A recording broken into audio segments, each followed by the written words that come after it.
அதாவது உங்கள் எல்லாருக்கும் வணக்கம், மேடையில் இருக்கிற உங்களுக்கு எல்லாருக்கும். ஏன் இதை சொல்கிறேன்னா, நான் அதிகமான விழாக்களுக்கு கலந்துக்கிட்டதில்ல. எல்லாருக்குமே இன்றைக்கி என் பையன் விழாவுக்கு தான் வந்திருக்கேன். அரசியல் காழ்ப்புணர்ச்சி காரணம் விஜயகாந்த் தான். அந்த படத்தை ஓட விஜயகாந்த் கலந்துருக்க அந்த படத்தை ஓட யாராக இருந்தாலும். ஆக அதெல்லாம் பேசணும்ல. இங்கே கலை குடும்பத்தை எங்கள் குடும்ப ஃபங்க்ஷனுக்குனாலாம் வந்தேன். அந்த குடும்ப ஃபங்க்ஷன் இங்கே தான் நடக்கணும். இந்த பக்கத்தில் இருக்க ஹோட்டல் கிரீன் பார்க்கா, அந்த ஹோட்டல் தான் சொல்லிக்கிட்டு வந்தேன். வெற்றிக்கோட்டை நாயகனே அப்படின்னு தேவாசரிசில் ஒரு பாட்டு, 8 திக்கு மற்றவனே நீ 8 திக்கு வளரணும் அப்படின்னு என் பையன்கிட்ட சொல்லிட்டு வரேன். இந்த இது வந்து தியேட்டருன்னு இப்போ தான் சொன்னேன், செல்லுமணி வீட்டு. இந்த தியேட்டரில் எங்கள் வீட்டு வேலைங்கிற ஒரு படம் பார்த்தேன். எங்கள் வீட்டு ராமநாதன் இந்த படம் சார் பார்த்தோன்னு 100 நாள் ஓடுது சார். எப்படி நீங்கள் எல்லாருமே சரியில்லை, 100 நாள் ஓடுதானே ஓடிச்சு அந்த படம். இது வந்து இந்த மீடியாங்கிறது சினிமாங்கிறது என்னன்றால் நாடி பிடிச்சி பார்க்குறது. நம்ம இந்த காம்பவுண்ட் என்ன சொல்ல, இந்த இதை பிரித்ததெல்லாம் நீங்கள் தான். இந்த காம்பவுண்ட் அந்த காம்பவுண்ட்லாம் மக்கள் என்ன நினைக்கிறாங்க, அவங்க பாயிண்ட் ஆஃப் வியூவில் பார்க்கணும். விஜயகாந்த் என்ன நினைக்கிறான், சத்யராஜ் சார் என்ன நினைக்கிறான், பிரபு சார் என்ன நினைக்கிறான் பார்த்தா படம் ஓடாது. நம்ம மக்களோட மக்களாக இருந்து பார்க்கணும். அப்படித்தான் படம் ஓடும். அதே மாதிரி இவங்களும் சொன்னாங்க, நெப்போலியன் என்ன சொன்னார், பத்திரிகையில் நம்ம ரொம்ப வித்தியாசமாக இருக்கும். அஞ்சனே இதில் நிறைய விட்டு போச்சு. நான் பார்க்கலைங்க. எல்லாரும் போடுற மாதிரி இப்படி பத்திரிக்கை அப்படி தூக்கி போட்டுறது. உள் பக்கம் பார்க்கல. உள் பக்கம் பார்த்துருந்தா இன்னொரு அட்டை ஓட்ட சொல்லியிருக்கலாம். பல பிரச்சனை வரும். ஏன்னா ஆமாம் என்னப்பா ஆமாங்கிறன்னு ராதிகாவும் ராதா ரவியும் சண்டை போட்டாங்க அப்படின்னு. என்ன சண்டை போட்டாங்க அப்படின்னா, இந்த மாதிரி அவங்க எல்லாரும் போடாமல் போட்டிருக்க எம்ஆர் ராதாவோட பிள்ளைன்னு விட்டு போகிறது சகஜம் தானே. ஏன் இதை விட்டு போகுது சகஜம்னா, இதே சகாப்தம் பூஜை அன்னைக்கு சுற்றி எல்லா இயக்குனருக்கும் கொடுத்தீங்களே, ஆனால் பக்கத்தில் இருக்க தெருவில் இருக்க லாயருக்கு என்னுடைய சொந்த லாயருக்கு கொடுக்கலையே. அந்த எண்ணம் வரல. இது யாருக்கு கல்யாண பத்திரிகை கூட எல்லா இடத்துக்கும் விடுவாங்க, ஆனால் பக்கத்தில் விட்டு போயிடும். இது இயற்கை அப்படின்னு கேட்கல. சண்டை போட வருவேன்னாங்க, வரட்டும் நான் பார்த்துக்கிறேன் அப்படின்னு. ஏன்னா இவங்க நான் சொன்னேன், நான் ஃபோனில் கூப்பிட்டேன் அவங்க ராதாரவி சொன்னால் என்னப்பா செய்யணும், நீ வா அப்படின்னு வந்துடுறேன் அப்படின்னு. ராதிகா சொல்லிச்சு. ராதிகாட்ட கேட்டேன், இது நீ சந்தேகமும் உங்கள் அண்ணன்ட்ட கேட்டுக்க அப்படின்னு. நீங்கள் சொன்னதுக்கப்புறம் என்ன சந்தேகப்பட போகிறேன்னா. ஸோ அப்படி பெருமை உள்ளவங்கள் தான் இந்த ஃபங்க்ஷன் பொறுத்த மட்டும் நாளாக வழியாக எல்லாரையும் கூப்பிட்டேன். இந்த விழாவுக்கு இன்றைக்கி எல்லோரும் வந்திருக்காங்களா, அது எனக்காக வந்திருக்காங்களா என்னங்கிறது. ஆனால் இது வந்து குடும்ப விழா. ரொம்ப நாளைக்கு அப்புறம் வரேன், நானும் வந்திருக்கிறேன், என் பையனும் வருவாங்களாங்கிற சந்தேகம். இந்த குடும்ப விழாவுக்கு எல்லோரும் வர்றோம். அதனால் எந்த அரசியல் கால் முடிஞ்சு வரக்கூடாது. என்னடா விஜயகாந்த் மதுரை வச்சுக்கிட்டு இருக்கான், இந்த மோதிரம் போட்டிருக்கானு நான் அது போடுவேன். நான் எப்பயும் அதே எப்படியே தான் என்னை பார்த்து பழகிருக்கேன். நான் அந்த காலத்திலே நல்ல நடிகருக்கு பேண்ட் ஷர்ட்டு போடும்போது கதறி வேஷ்டி சட்டை போட்டு வந்தானே. அப்படி இருக்கும் பொழுது பேண்ட் ஷர்ட்டு போட்டு சுற்றி இருக்கலாம்ல. அப்போவே நான் சுற்றலை. ஏன் இதெல்லாம் சுற்றுறேன்னா, இல்லை எனக்கு விரும்பலை. அதே மாதிரி தான் இதுவும். இன்றைக்கி கூட என்னுடைய கல்யாண நாள் இன்னைக்கு காலையில் என் மனைவி கூட எனக்கு பட்டு வேஷ்டி போட்டு சொல்லி கொடுத்தேன். சாயந்தரம் ஃபங்க்ஷன் சாதாரண வேஷ்டி ஷர்ட்டு தான் வருவேன். உனக்காக அந்த மாதிரி விட்டு கொடுத்து போகிறது தான் எங்கள் வாழ்க்கை. அதே மாதிரி இங்கே எல்லோரும் வாழ்த்துறது நான் சொல்கிறேன். அதுக்கப்புறம் இங்கே இப்போ சண்முக பாண்டியை பற்றி சொல்ல எங்கள் பிரச்சனைகளே பேசிக்கிட்டு இருக்கேன். சிரிக்கிறாங்க பாருங்க. அதே மாதிரி இங்கே எல்லாரையும் நான் வாழ்த்த வேண்டியிருக்கு. நடித்தவங்க, திரைக்கு பின்னாடி இருக்கிறவங்க எல்லாரையுமே சொல்ல வேண்டியிருக்குங்கனால சொல்லுது. சண்முக பாண்டியை பற்றி எல்லாரும் சொன்னாங்க, உங்கள் அப்பா இடத்த நீ பிடிக்கணும். எங்கள் அப்பா இடத்த தாண்டிட்டார். ஏன் நான் சொல்கிறேன் அப்படின்னா, இது வரைக்கும் சுதீஷ் எப்பயுமே சொல்ல மாட்டாப்புல, எங்கேயும் யாரை பற்றியும் எதுவும் பேச மாட்டாப்புல, ஏன்டையும் பேச ரொம்ப விடும். அதாவது என் மனைவியோட அக்கா வீட்டுக்கார்ட்ட சொல்கிறாங்க, இந்த மாதிரி சண்முக பாண்டி எனக்கு எந்த ட்ரபிளும் கொடுக்கல, விஜயகாந்த் மாதிரி அவரும் 6:45 வந்துடுறாரு, இது போதாதான் நம்மளுக்கு. இதைத்தான் எப்போ வருது இங்கே வந்ததுக்கப்புறம் சொல்கிறாங்கன்னா அது பெரிய விஷயம். சுதீஷ் அவர்கள் அவங்க மாமனார்கிட்ட சொல்கிறாரு, சின்ன மாமா மாதிரியே ரொம்ப ரொம்ப அழகாக அவர் பையனும் அதே மாதிரி பண்ணியிருக்காருன்னா எவ்வளோ பெரிய விஷயம். பெரிய மாமனார் பேர் ராமச்சந்திரன். அவர்கிட்ட சொல்லியிருக்காருமோ எனக்கு ரொம்ப சந்தோஷமாக இருந்தது. சரி அப்படியா, இதை சொன்னது எனக்கு தெரியாது, என் மனைவி தான் என்கிட்ட சொல்லிச்சு. ஏன்னா நான் எனக்கு சதா காலமும் என் பையன் வளருவான். அதாவது சொல்லுவாங்க, ஒரு பழம் தாம்பிள்ளையே ஊட்டினா ஊராம்பிள்ளை ஊட்டி விட தாம்பிள்ளை தானே வளரும்பாங்க. அது மாதிரி நம்ம ஆட்ட நம்ம யாருக்கு பொழப்புலையும் பண்ணப்படலை, யாரும் கெட்டு போகணும் இல்லை, எல்லாரும் நல்லா இருக்குன்னு தான் நினைக்கிறோம். அதனால் அவனும் வந்துடுவான், நீ விடு நம்பிக்கையா இரு அப்படின்ட்டு. ஏன் இதை சொல்லுகிறேன் என்றால்னா, அதே போல் கார்த்திக் ராஜா அவர்கள் ஏன் ஒவ்வொன்றா சொல்ல, இன்னைக்கு கார்த்திக் ராஜா அன்னைக்கே கொஞ்சம் சின்ன வயசாக இருக்கும் பொழுது சக்கரத்தேவனுங்கிற படத்தில் இளையராஜா சார் அவர்கள் சொன்னார், இந்த பாட்டு யார் தெரியுமா போட்டது, கார்த்திக் ராஜா அவர்கள் அப்படின்னு. சக்கரத்தேவன் ஒரு படத்தில் ஒரு பாடல் காட்சி, கடைசி பாடல் படத்துலேயே வரும். அதே மாதிரி ஏழை ஜாதின்னு ஒரு படத்தில் ஒரு பாட்டு, இது யார் தெரியுமா போட்டான், இது கார்த்திக் ராஜா போட்டான். அந்த என்ன படம் தான், அலெக்சாண்டர், நிறைஞ்ச மனசு, வாஞ்சிநாதன், அப்புறம் இன்னொரு படம்னா மொத்தம் 4 படத்துக்கு இசையமைச்சிருக்கு கார்த்திக். ஆக இந்த மாதிரி எனக்கு எத்தனையோ படங்கள் நிறைய இருக்கு. அப்போ கார்த்திக் சார் சொன்னார், அப்பா அவரே பெரிய லெஜெண்டு, அவரை பார்த்தா நான் எங்கே பயந்து சாகப்பறேன், என்னை போய் அறிமுகப்படுத்துறேன். இல்லை சும்மா பார்க்கணுன்னா நான் போய் பார்த்துட்டேன் உடனே. நான் சொன்னேன் கார்த்திகிட்டே சொன்னேன், அவரே பெரிய லெஜெண்டு, அவர் படத்துலேருந்து எல்லா பேரும் காப்பி அடிச்சுக்கிறேன், நீங்கள் காப்பி அடிச்சுட்டு பேசாமல் அவர் பாட்டே மாற்றி போட்டு மியூசிக் பத்திரம் டக்கு டக்குன்னு அடிக்கணும் இல்லைங்கிள். ஏன்னா அவருடைய பாடலாம் எல்லாருமே காப்பி பண்ணுறாங்க, அது உங்களுக்கே தெரியும். இல்லை அங்கிள் அப்படின்னு சொல்லிட்டு நான் பண்ணித்தரேன்னா பண்ணித்தரேன். அதனால் சரி, என்னை அங்கிள் தான் சிலமாக தான் கார்த்திக் ராஜா கூப்பிடும். சரி வா, நீங்கள் எப்படினாலும் பண்ணுங்க அப்படின்னு சொல்லிட்டேன். அதே போல் தேவேனி அவர்கள் கூட பேசுகிறாங்க. ஒரு வசனம் இருக்கும், அந்த வசனம் எதுக்காகும்போது வசனகர்த்தா வேலுமணி சொன்னதா சார் இருக்கட்டும் சார், நீங்கள் உண்மையிலே அந்த மாதிரி வசனத்துக்கு ஏற்றவர் நீங்கள் தானே அப்படின்னார். கதாசிரியர் நவீன் கிருஷ்ணா இருக்கார். கதாசிரியர்கிட்ட கதை நான் கேட்கும்போது, என்னை விட உங்கள் மனைவி தான் நல்லா சொல்கிறாங்களே, அவங்ககிட்டயே கேட்டுங்க பாரு. இப்படி இந்த படத்துக்கு பாடுபட்டவருக்கு பலர் இருக்காங்க. ஆனால் எல்லாருமே விஜயகாந்த் அப்படின்னு சொல்லும்போது எனக்கு சந்தோஷம் மனசுக்குள்ள.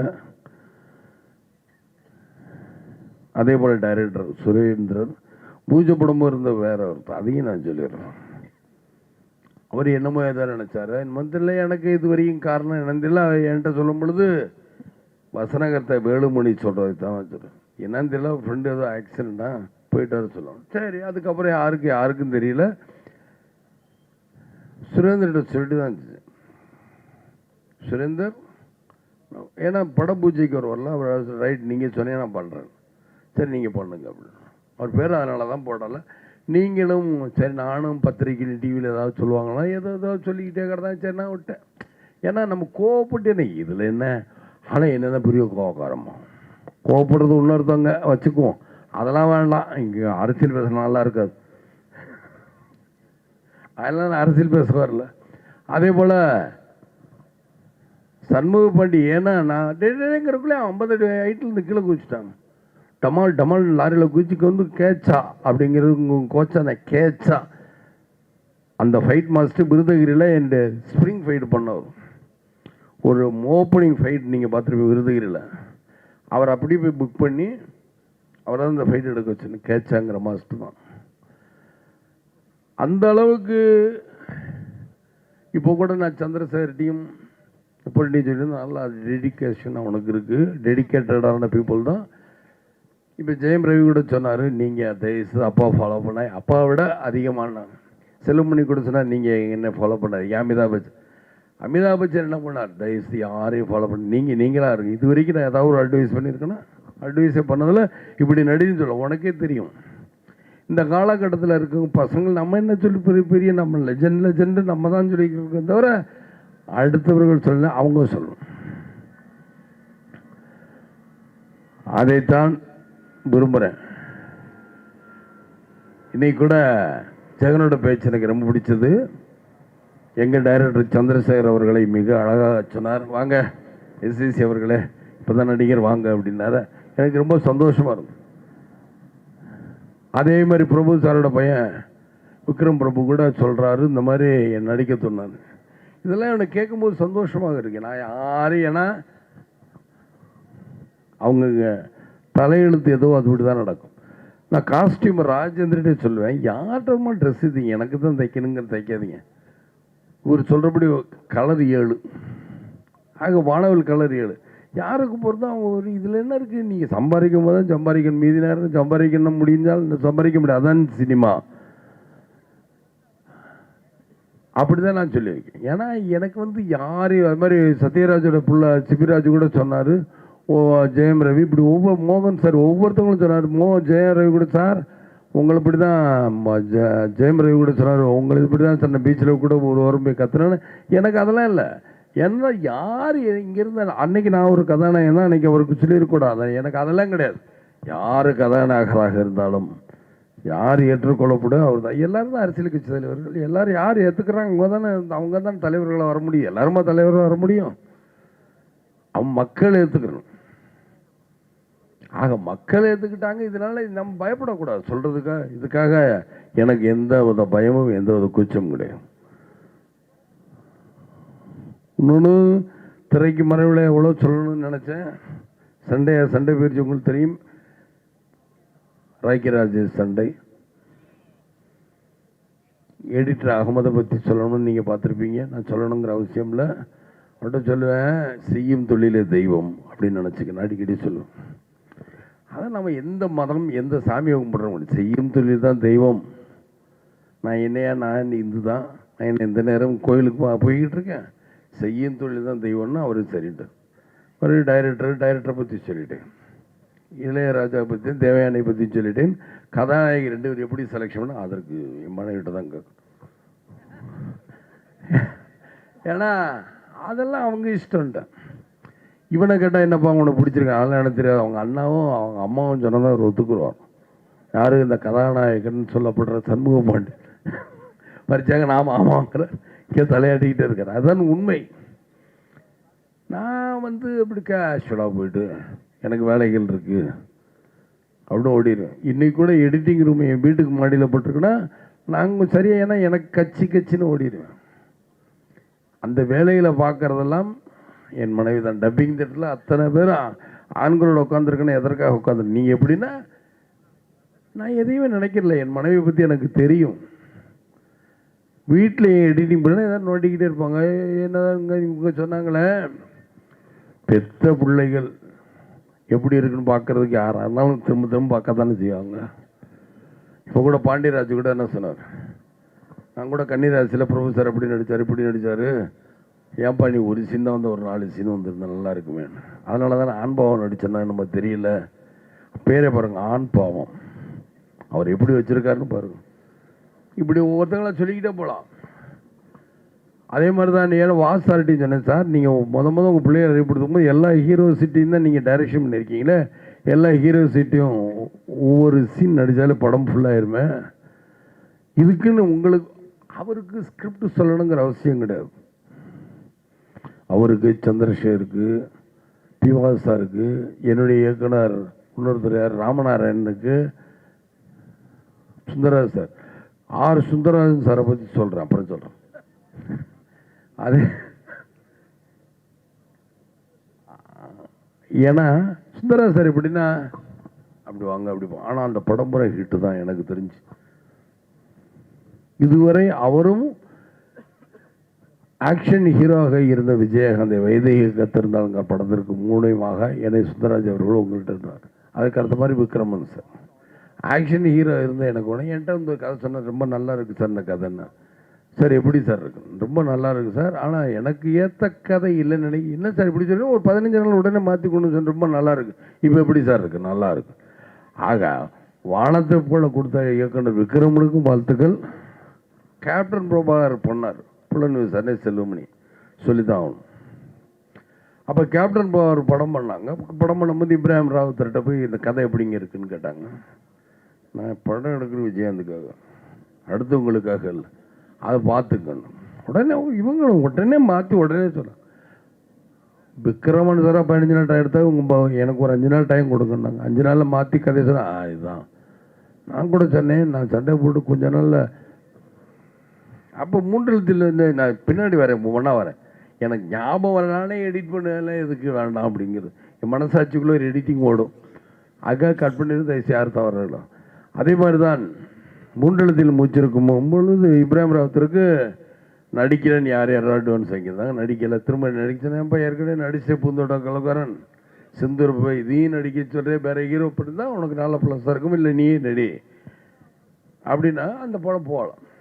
நினச்ச அளவுக்கு போகலை, கலெக்ஷன் வருது. அவங்க கற்பனைகள் இந்த படம் 100 நாள் விடுவிலையோட நினச்சிருக்கலாம், அது வேறு. ஆனால் கலெக்ஷன் முடிச்சுங்கிற வேறு. ஏன்னா கலெக்ஷனுக்காக தான் நான் எதாக இருந்தாலும் கலெக்ஷன். என்னை நம்பி படம் எடுக்கிற தயாரிப்பாளரும் சரி, விநியோகரும் சரி, திரைப்பட தயாரிப்பாளரும் சரி, அவர்களெல்லாம் நல்லா இருக்குன்னு நினைக்கிற விஜயகாந்த் தான். அதே மாதிரி தான் என் பிள்ளைங்க நான் வளர்ப்பேன். இந்த 3 பேரும் நல்லாயிருக்கும், தயாரிப்பாளர், விநியோகர், சினிமா. இவங்க அதாவது தயாரிப்பாளர், விநியோகர், இவங்க எல்லாருமே நல்லா இருக்குன்னு நான் நினைக்கிறேன். ஏன்னா அவன் நல்லா இருந்தால் நீங்கள்லாம் இவங்கெல்லாம் நல்லா இருக்க முடியும், நானும் ஜம்முன்னு உட்காந்து சாப்பிட முடியும். ஆக மக்கள்கிட்ட நீங்கள் என்ன சொல்கிறீங்க, நீங்கள் என்ன மாதிரி இப்போ எல்லோரும் பார்த்தீங்கன்னா டாஸ்மார்க் கடையில் உட்காந்து குடிக்கிறது தான் இளைஞர்களுக்கு இதுங்க. இது வரைக்கும் என் பையன் இந்த படம் பார்த்தீங்கன்னா உங்களுக்கு தெரியும், காட்டலை. ஆனால் ஏதோ ஒரு மெசேஜ் சொல்லணும், விஜயகாந்த் மாதிரி ஏதோ ஒரு மெசேஜ் சொல்கிறது தான் மெசேஜ் இந்த படத்தில் இருக்குது. எனக்கும் எடிட்டருக்கும் சண்டை வந்துருச்சு தெரியுமா உங்களுக்கு. நான் இந்த மெசேஜ் என்னங்கிறத மெசேஜ் நீங்கள் படம் பாருங்க தெரியும், மெசேஜ் சொல்லியிருக்கோம். சில மெசேஜ்களை நவீன் கிருஷ்ணன் சொன்னேன், எனக்கு சார் உங்கள் படம் மாதிரி தான் பண்ணியிருக்கேன் மெசேஜ் சொன்னார். சில டீட்டெயில் பண்ணு. அதனால் நிச்சயமாக அவர்கள் அம்மா நினைக்கபடி சண்முக பாண்டியன் அவர்கள் மிக சீரஞ்சிறப்பாக நல்லா வருவார். அதே மாதிரி 2 கதாநாயகிகளை தேர்ந்தெடுத்தது தான் அவங்கள்ட்ட சொல்லியிருக்கு. இயக்குனர் அதே மாதிரி பூபதி எப்படி செலெக்ஷன் பண்ண, கேமராமேன் பூபதியை பற்றி சொல்லி ஆகணும். ஒரு தெலுங்கு படம் பார்த்தோம் சார், அந்த மாதிரி எனக்கு லைட்டிங் வேணும்னு தவசிங்கிற படத்தில் தான் முதல்ல நினைக்கிறேன். தவசியாக தான் இருக்கும் நரசிம்மா படத்தில். இந்த மாதிரி தான் எனக்கு லைட்டிங் வேணும் அப்படின்னு நான் பண்ணுறேன் சார். அப்புறம் தவசி இது பண்ணேன். அப்போ உதயசங்கர் டைரக்டர் இல்லையா, தவசி டைரக்டர் உதயசங்கர். அப்போ பண்ணிக்கிட்டு இருக்கும் பொழுது எனக்குள்ள பல பிரச்சனைகள். அப்போ எங்கள் ஆசான் படத்தில் வெங்கடேஷ் அப்படிங்கிற கேமராமேன் பேர், டைரக்டர் வெங்கடேசன் உங்களுக்குள்ள குழப்பம். அது ஒரு குழப்பம் அவரும் ரொம்ப டிஎஃப்டி, இவரு டிஎஃப்டி, 2 டிஎஃப்டி எப்படி வச்சவங்கன்னா எல்லாரும். அதாவது டிஎஃப்டி, சில டிஎஃப்டி என்றால் டிஃப்ரெண்ட் ஃபிலிம் டெக்னீஷியன்ஸ். அடிக்கடி அரவிந்தராஜ் சொல்லுவார், நான் டெபிசிட் ஃபிலிம் டெக்னீஷியன் சார், நீங்கள் டிஃப்ரெண்ட் ஃபிலிம் டெக்னீஷியன்ஸ் கிடையாது. ஆனால் உண்மையாக சொன்னால் டிஃப்ரெண்ட்ஸ் ஃபிலிம் டெக்னீஷியன்ஸ். ஏன் இதை சொல்கிறேன்னா, டிஃப்ரெண்ட் ஃபிலிம் டெக்னீஷியன்ஸ் சொல்கிறேன்னா, அவங்க தான் முதல் தரையில் தண்ணி ஊற்றணும். சார் சேதுபதி பீஸில் ஜெயிலுக்குள்ளே எப்படா தண்ணி வந்துச்சு நிற்க கூட. நீங்கள் பார்த்தீங்களா எல்லாருமே சேதுபதி பீஸை பார்த்து அன்றைக்கி நல்லா இருக்கு நம்மளும் சொன்னோம்ல அன்றைக்கி. ஏன்னா தரையில் தண்ணி ஊற்றி அவங்க சார் மழை பெஞ்சு விழுந்துச்சு. ஏன்னா ப்ரொடியூசருக்கு செலவு இல்லையா, மழை பெஞ்சு விழுந்ததை காட்டணும்ல சார் அப்படிம்பாங்க. சரின்ற சார் ஒரு 10 லாரி தண்ணி வேணும்பாங்க. என்னடான்னா 10 லாரி, அந்த காலத்தில் 10 லாரி தண்ணிக்கு எங்கே போகிறது? அதான் ப்ரொடக்ஷன் செலவு. இப்போ செலவு என்ன? அந்த காலத்தில் ₹1,00,000 இப்போ 1 கோடி ரூபாய்க்கு சமம். அதுதான் நம்ம பார்க்கணும். அன்றைக்கி ஒரு படம் ஒரு 5 லட்ச ரூபா, ஒரு 10 லட்ச ரூபா அப்படின்னா இன்றைக்கி ஒரு 10 கோடி ரூபா, 20 கோடி ரூபா, 30 கோடி ரூபான்னு வரும் பட்ஜெட்டு கூட. விஞ்ஞானம் வளர்ந்துருச்சுன்னா விஞ்ஞானம் வளர்ந்து செலவு தான் அதிகமாகும். விஞ்ஞானம் வளர செலவுகள் அதிகம். எடிட்டிங் நம்ம பார்த்தோம் சார், ஸ்மார்ட் எடிட்டிங் சரி பண்ணுங்க, ஸ்மார்ட் எடிட்டிங் ஒரு 25 லட்ச ரூபா ஆகுமாப்பா. 25 லட்சம் எங்கடா போகிறது? சரி sir night effect, light effect, ஆமாம் லைட்டே போடாமல் மாவட்ட இடத்துல சார் டிஐ பண்ணணும். எதுனா 1 மாதம் 1.5 மாதம் டிஐக்கு 1 மாதம் 1.5 மாதம் ஆச்சா, அதுக்கு ஒரு 25 லட்சம். ஆக வசதிகள் கூட எல்லாருக்கும் செலவுக்கு தான் அதிகமாக தவிர குறையலை. அதனால தான் கேமராமேன் ஸ்ரீராம் சார் சொன்னால் ஃபிலிம்லேயே படம் எடுத்துறேன். அது என்ன படம்னு தெரியல, ஏதோ பேட்டி பார்த்தேன். ஐயா ஏதோ ஒரு படம் ஐ தானே. ஏன்னா நான் ஜாஸ்தி படம் பார்க்குறேன்னு கோச்சிக்கிறேன், யாரும் போக மாட்டேன், தியேட்டருக்கு போக மாட்டேன். என் படத்தையும் நான் பார்க்காத நாட்கள் பல உண்டு. ஆனால் மொழி புரியாத ஆங்கில படத்தை பார்த்து விழுந்து பார்ப்பேன். எனக்கும் சம்மந்தம் இல்லை. என்னடா விஜயகாந்த் இப்படியே அழுகலை கண்ணி தண்ணி வந்துக்கிட்டே இருக்கேன் அப்படின்னா, நானும் கண்ணாடி போடலாம் தான் பார்த்தேன். கண்ணாடி டாக்டர்லாம் கண்ணாடி டெஸ்ட் பண்ணி நல்லா தானே இருக்குது, எது கண்ணாடி போடுறீங்கன்னு சரிட்டு விட்டேன். கண்ணி தண்ணி தான் வந்துக்கிட்டு இருக்கு. ஏன் இதெல்லாம் உங்கள்கிட்ட சொல்கிறேன்னா, சொல்லணுங்கிறதுல இதுக்கு ஒரு சண்டே இருக்குது வீட்டில் வந்து, ஏங்க நீங்கள் இதெல்லாம் சொல்கிறீங்க அப்படிம்பாங்க மைக்கில் வந்துக்கிட்டு. இதெல்லாம் சொல்லாமல் இருக்கலாமே, இதெல்லாம் நம்ம சொல்லித்தான் ஆகணும். அதுமாதிரி பீட்சா டைரக்டர் நான் கனவு பட்டுறேன்னு நினைக்கிறேன், கேப்டன் டிவியில் பண்ணும்போது எல்லாரையும் வரச்சுன்னா அவர் தான் வரல. அது யாருன்னு எனக்கு தெரியல. அந்த நேரத்தில் இந்த படங்க அப்போ 2-3 படங்கள் என் பசங்கன்னா உங்களுக்கு படம் பிடிக்குதா, கனவு பட்டறையில் 2-3 பேர் நான் போட்டேன். ஃபுல்லாக ஒரு 20-22 பாகம் இருந்தது. பாகம்னா சிடி. அந்த சிடியை போட்டு பார்த்துக்கிட்டு இப்படி தான் இருக்கும்போது எல்லோரும் நான் என் மனைவி 2 பசங்கள்லாம் உட்காந்து பார்த்தோம்.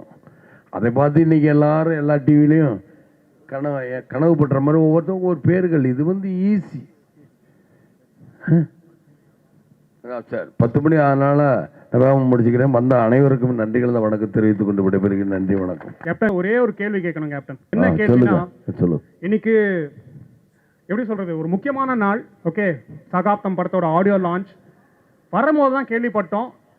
நான் கல்யாணம் ஆகி 2.5 வருஷம் ஆச்சு, அதுக்கே நாக்கெல்லாம் அவுட் ஆயிடுச்சு எனக்கு.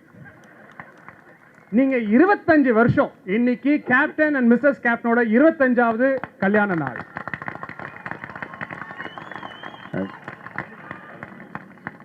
எப்படி தாக்க பிடிச்சிங்க? ஒரே ஒரு அட்வைஸ் பண்ணுங்க. அதாவது உங்களுக்கு எப்படியோ நானும் என் மொழி விட்டு கொடுத்து வாழ்ந்து, உங்களுக்கு எப்படின்னு எனக்கு தெரியாது, சொல்ல தெரியல. நானும் என் மனைவி நிறைய நேரத்தில் இப்போ அவங்க படிச்சிருக்கேன் நான் படிக்காதவன் அப்படின்லாம் அவங்க நினச்சது கிடையாது என்றைக்குமே. அவங்களுக்கு தேவை அவங்க வீட்டுக்காரர் 6 பேசுகிறோம் கோவம். அதை இப்போ உதாரணத்துக்கு நான் பொலிட்டிக்கலாக வச்சுக்கிறேன். நான் வந்து பொலிட்டிக்கல் போயிருக்கேன், ஆனால் இங்கே பொலிட்டிக்கல் பேச வரும்போது என் பையனுக்கா இருந்தால் கூட நான் பேசவும் மாட்டேன். இப்போ நான் போகும்போது திடீர்னு நீ எனக்காக நீ போய் பிரச்சாரம் பண்ணு, எப்படிங்க நான் எல்லாமே ஒரு நீ போ அப்படின்ட்டு.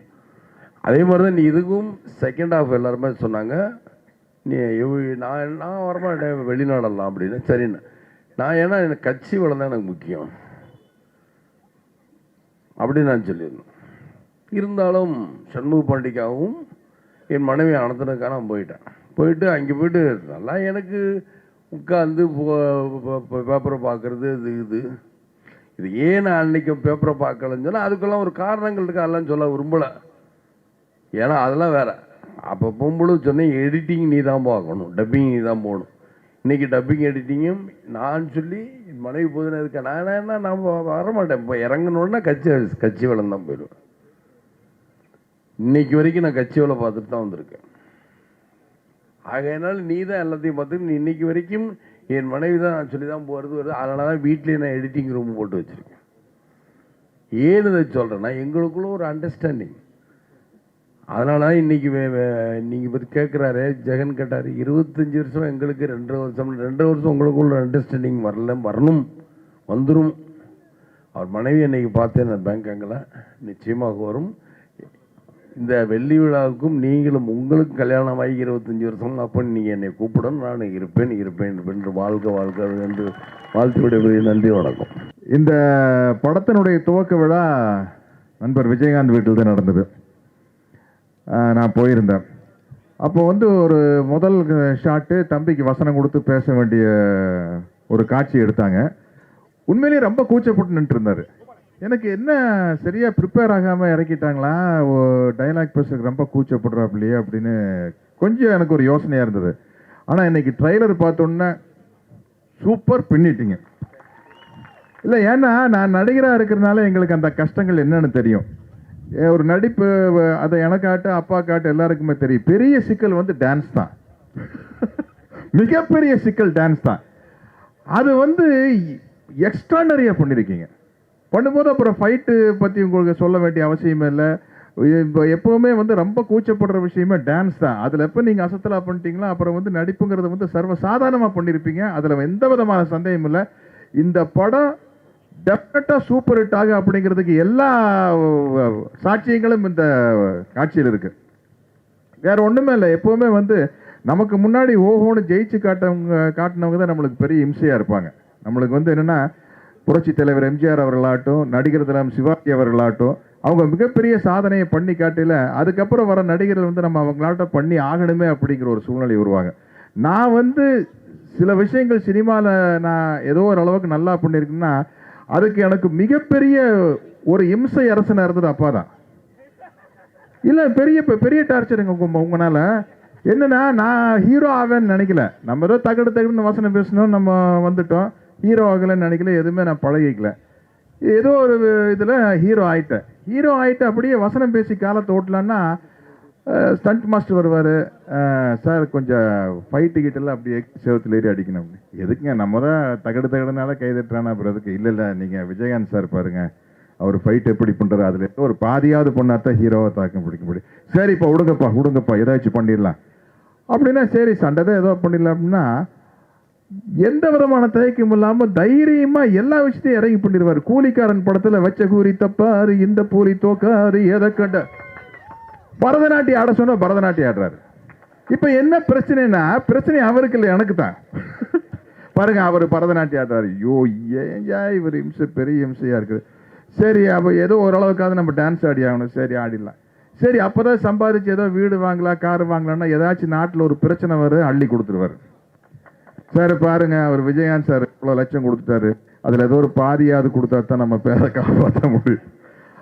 அது மாதிரி அது வந்து அதுதான் நான் சொல்லுவேன். அள்ளி கொடுத்தவர் புரட்சி தலைவர் எம்ஜிஆர், அதை நமக்கெல்லாம் சொல்லி கொடுத்தவர் புரட்சி கலைஞர் விஜயகாந்த். இல்லை ஒரு நல்ல விஷயத்துக்கு நிர்பந்தத்தை உருவாக்குறதுக்கு ஒரு ஆள் வேணும். அப்படி நான் முன்னுக்கு வர்றதுக்கு எனக்கு பல நிர்பந்தங்களை உருவாக்கியவர் அப்பா புரட்சி கலைஞர் விஜயகாந்த் அவர்கள் தான். அந்த நிர்பந்தங்கள் உருவாக்கும் போது நம்ம இறங்கி அடிக்க வேண்டிய சூழ்நிலைக்கு நம்ம தள்ளப்படுறோம். அப்போ உங்களுக்கு எவ்வளவு நிர்பந்தம் இருக்கும் இல்லையா? அந்த நிர்பந்தத்தை எல்லாம் நீங்கள் பூர்த்தி செய்து அவரை தாண்டி நல்லா தேவையே இல்லை, அவரை போல் நீங்கள் வளர வேண்டும், வாழ வேண்டும். எனக்கு ரொம்ப மகிழ்ச்சியா இருக்குது. அனைவருக்கும் நன்றி, வணக்கம். நான் இன்னைக்கு நிக்கிறேன்னா எங்க அப்பாவோட ரசிகர்கள் தான் காரணம். அதே மாதிரி வந்து அவங்க அப்பாவோட ரசிகர்கள் இன்னைக்கு வந்து அவர் வளரத்துக்கு காரணமா இருக்கணும். நீங்கெல்லாம் தம்பி சண்முகம், அதாவது உங்க அப்பா வந்து ரொம்ப கஷ்டப்பட்டு வந்தவர். எங்க அப்பா மாதிரி நீயும் என் நிலைமையில் இருக்க. எப்படின்னா ஒரு நாள் அப்பா வந்து ட்ரெயினில் போயிட்டு இருக்கும்போது, நான் ட்ரெயினில் போயிட்டு இருந்தேன். இப்போ சமீபத்தில் வந்து ட்ரெயினில் போனேன், ஃபர்ஸ்ட் கிளாஸில் போனேன். அங்கே வந்து நம்ம படுக்க போடுறதுக்காக வந்து அட்டெண்டன்ஸ் இருப்பாங்க. அவங்க காலையில் போய் நம்ம கோயம்புத்தூரில் இறங்கும்போது அவங்களை கூப்பிட்டு நான் வந்து 200 ரூபா பணம் கொடுத்தேன். அவங்க வந்து தலையை சொரிஞ்சுக்கிட்டு அப்பாவை பற்றி சொன்னாங்க. சார் நாங்கள் இப்படி தான் சில வருஷத்துக்கு முன்னாடி உங்கள் அப்பா வந்தாங்க சார், நைட்டு வந்து சாப்பாடு எடுத்துகிட்டு வந்தாங்க, சாப்பாடு எங்களுக்கு கொடுத்து நீங்களாம் சாப்பிடுங்கன்னாங்க.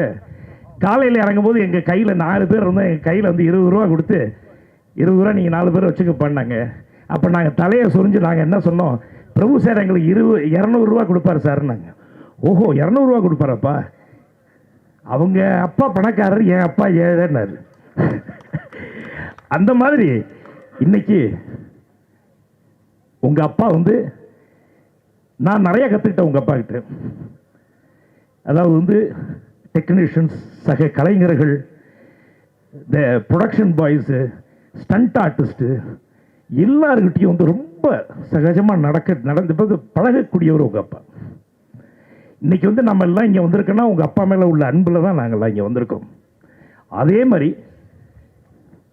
எங்கள் அப்பா பேர் என்னால் வாங்க முடியாது, ஆனால் உங்கள் அப்பா பேர் நீங்கள் வாங்கணும்னு நான் வந்து உங்களுக்கு ஆசீர்வாதம் பண்ணுறேன்.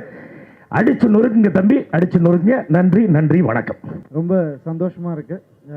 ஒரு ஹீரோ வராருன்னா அது அவங்க குடும்பத்துக்கு எவ்வளோ சந்தோஷம், அவங்களுடைய நண்பர்களுக்கு எவ்வளோ சந்தோஷம்னு எனக்கு நல்லாவே தெரியும். நான் அந்த ஸ்டேஜை தாண்டி தான் வந்திருக்கேன். என்னுடைய முதல் படம் இந்த மாதிரியான ஒரு அழகான மேடையில் தான் ஆடியோ லான்ச் பூஜை எல்லாமே நடந்துச்சு. ஸோ அந்த சந்தோஷம் எப்படி இருக்கும்னு தெரியும் எனக்கு, அதை மறக்கவே முடியாது. அதை நான் இந்த ஃபங்க்ஷன் போகும்போது எல்லாரும் கேட்டாங்க, நான் வந்து சொன்னேன் விஜயகாந்த் சாருடைய ஃபங்க்ஷன் அது போயிட்டுருக்கேன் அப்படின்னா, என்ன அவர் கட்சியில் சேர போறியான்னு கேட்டாங்க என்ன. நான் சொன்னேன் அவர் எங்கள் கட்சி முதல்ல அது தெரிஞ்சுக்கோங்க, அதுக்கப்புறம் தான் அவர் வேற கட்சி அப்படின்னு சொன்னேன். ஸோ நடிகர்களுடைய கட்சி அவர் முதல்ல, அதுக்கப்புறம் தான் எங்கள் கேப்டன்.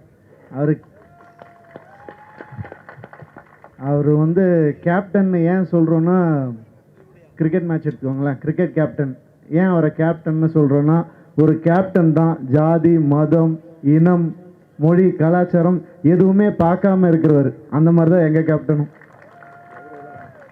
அதுக்கு தான் நாங்கள் அவருக்கு கேப்டன் எப்போவுமே சொல்லுவோம். எனக்கெல்லாம் ரொம்ப அவர் மேலே ரொம்ப மரியாதை பாசம் அன்பு எல்லாமே. ஷூட்டிங் ஒரே இடத்துல எங்கள் 2 பேருடைய ஷூட்டிங் நடந்துட்டு இருந்துச்சு. அப்போ நான் போய் அவரை பார்க்கணும் அப்படின்னு சொல்லிட்டு உடனே போய் பார்த்தேன். வா ரவி அப்படின்னு சொல்லி சாதாரணமாக ஒரு நண்பர்கள் எப்படி பழகுவாங்களோ அந்த மாதிரி என்கிட்ட வந்து பக்கத்தில் சேர் போட்டு உட்கார வச்சு, ரவி இந்த மாதிரி இப்படி பண்ணு, நீ இது நல்லா பண்ணுற அது நல்லா பண்ணுற. ராக்கி ராஜேஷ் மாஸ்டர் சொன்னார், நமக்கு அப்புறம் உனக்கு அந்த லெக் ஒர்க்கெல்லாம் நல்லா வருது அப்படின்னு சொன்னார். அப்படிலாம் சொன்னார். வாய்ஸ் வந்து நல்லா போய் பீச்சில் போய் கற்று, அப்போ தான் நல்லா இருக்கும் வாய்ஸு அப்படின்னு. ஒரு வாரம் பண்ணேன் சார், உண்மையாகவே ஒரு வாரம் பீச்சில் கற்றுனேன் நான் நீங்கள் சொன்னதுக்கப்புறம். ஸோ இந்த மாதிரி நிறைய விஷயங்கள் அவரை பற்றி சொல்லிகிட்டே போகலாம். ஆனால் சண்முகன் பாண்டியன் தம்பி, எனக்கு நீங்கள் தம்பி மாதிரி தான். நீங்கள் வந்து தயவு செஞ்சு அப்பா மாதிரி நடிக்காதீங்க, வேண்டாம். நமக்கு அது நம்ம வேற ரூட்டை நோக்கி போவோம். அப்பா மாதிரி நடிக்க வேணாம்.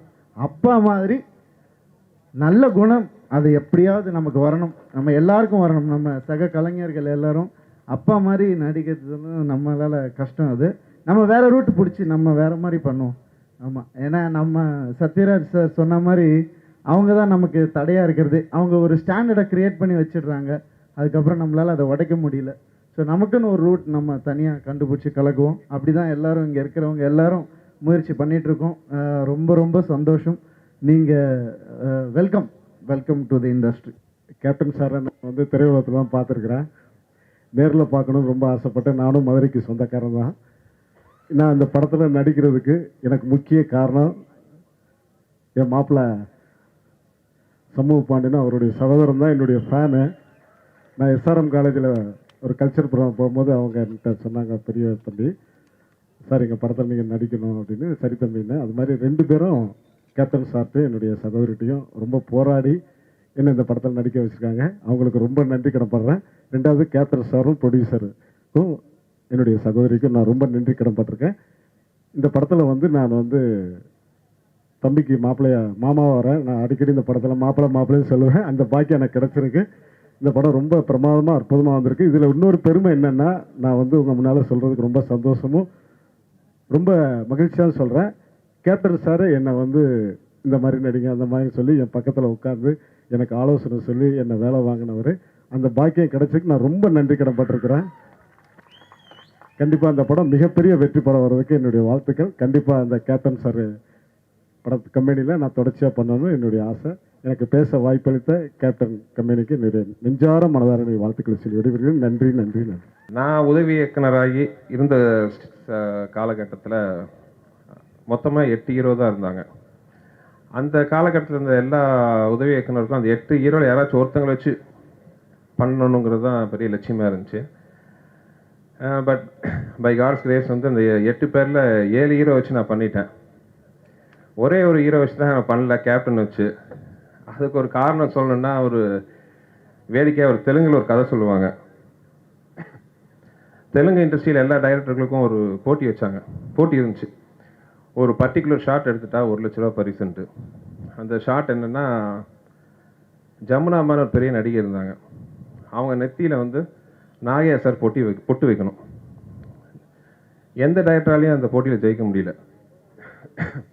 காரணம் என்னென்னா, ஜமுனாமா தலை கொஞ்சம் ஆடிட்டே இருக்கும், நாகையா சார் கையை ஆடிட்டே இருக்கும்.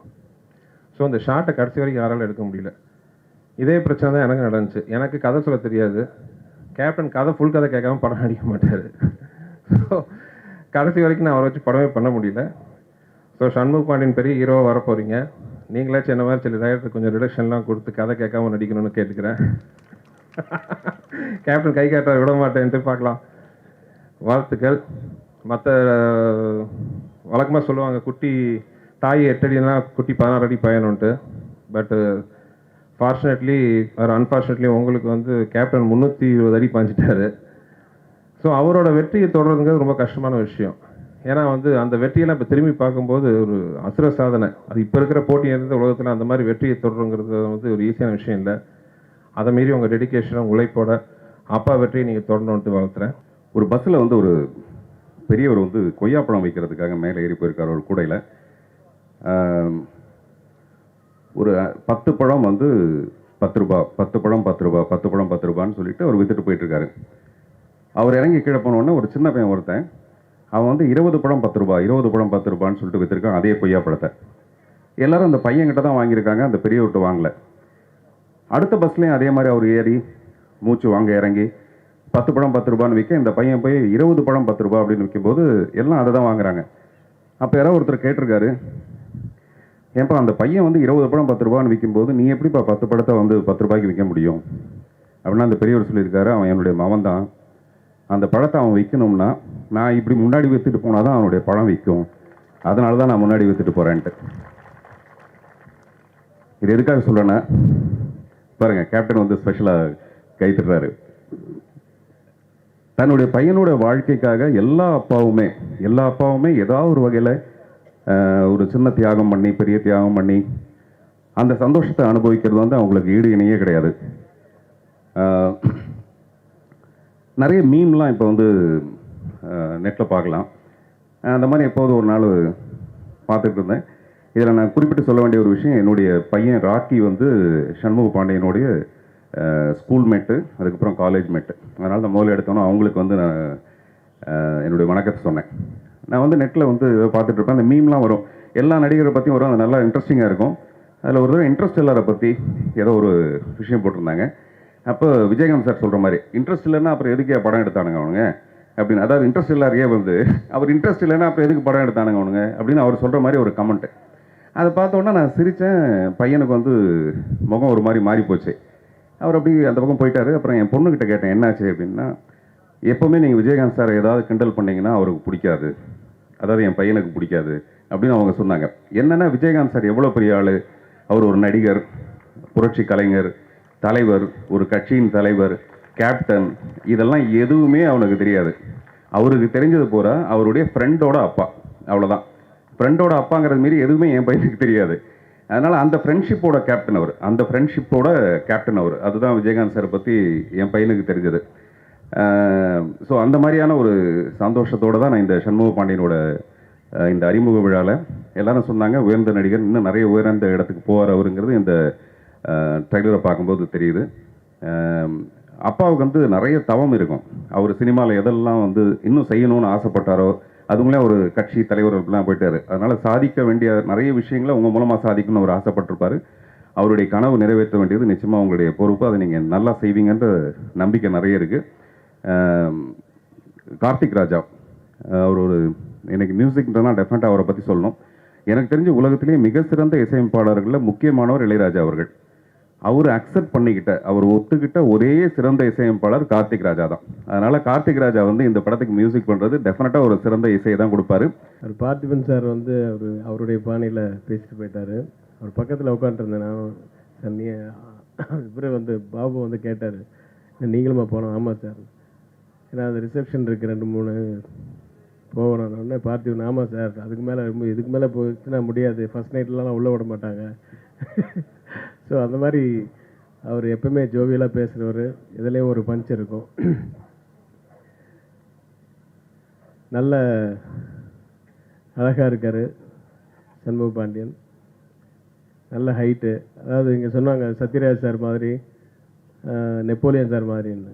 சத்யராஜ் சார் என்ன சொல்கிறாரு, நெப்போலியன் சார் வந்த உடனே சண்முக பாண்டியன் வந்து அவருக்கு வணக்கம் சொன்னபோது சத்யராஜ் சார் சொல்கிறாரு, எப்பா என்னை விட நெப்போலியன் ஹைட்டுன்னு சொல்லுவாங்க, நெப்போலியன் விட ஹைட்டாக இருக்காரு அப்படின்னு. ஸோ அந்த அளவுக்கு ஹைட்டு நிஜமாவே. ஸோ 6'4"ன்னு இப்போ இவங்க சொன்னதுக்கப்புறம் தான் தெரிஞ்சுது. பட் உங்களுடைய ஆக்ஷன்ஸ், அந்த டான்ஸ் மூமெண்ட் நல்லா வருது, ஆக்ஷன்ஸ் நல்லா வருது, எல்லாமே நல்லா இருக்குது. ஆண்டவன் அருள் நல்லா இருக்குது. பெரிய ஆளாக வரணும். கான்சன்ட்ரேஷன் மட்டும், that is the only secret of success. அதை மட்டும் மெயின்டைன் பண்ணுங்கள். இப்போ சின்சியாரிட்டிக்கு உங்கள் அப்பாவே போதும். நானே ஒரு படம் டைரக்ட் பண்ணியிருக்கேன். மார்னிங் 7 o'clock ஷார்ட்னா வித் மேக்கப் 6:45 இருப்பார். ஸோ அதை மெயின்டைன் பண்ணி டெடிகேஷன் டெஃபினட்டாக உங்கள் அந்த பரம்பரை அந்த ரத்தத்திலே இருக்குது. அவர் நிறைய சாதிச்சிட்டாரு. நீங்கள் இப்போ தான் ஆரம்பிக்கிறீங்க. உங்களுக்கு எல்லாருடைய வாழ்த்தை வேணும். அதனால் அதை மைண்டில் வச்சுக்கிட்டு பிரமாதமாக உழைக்கணும்.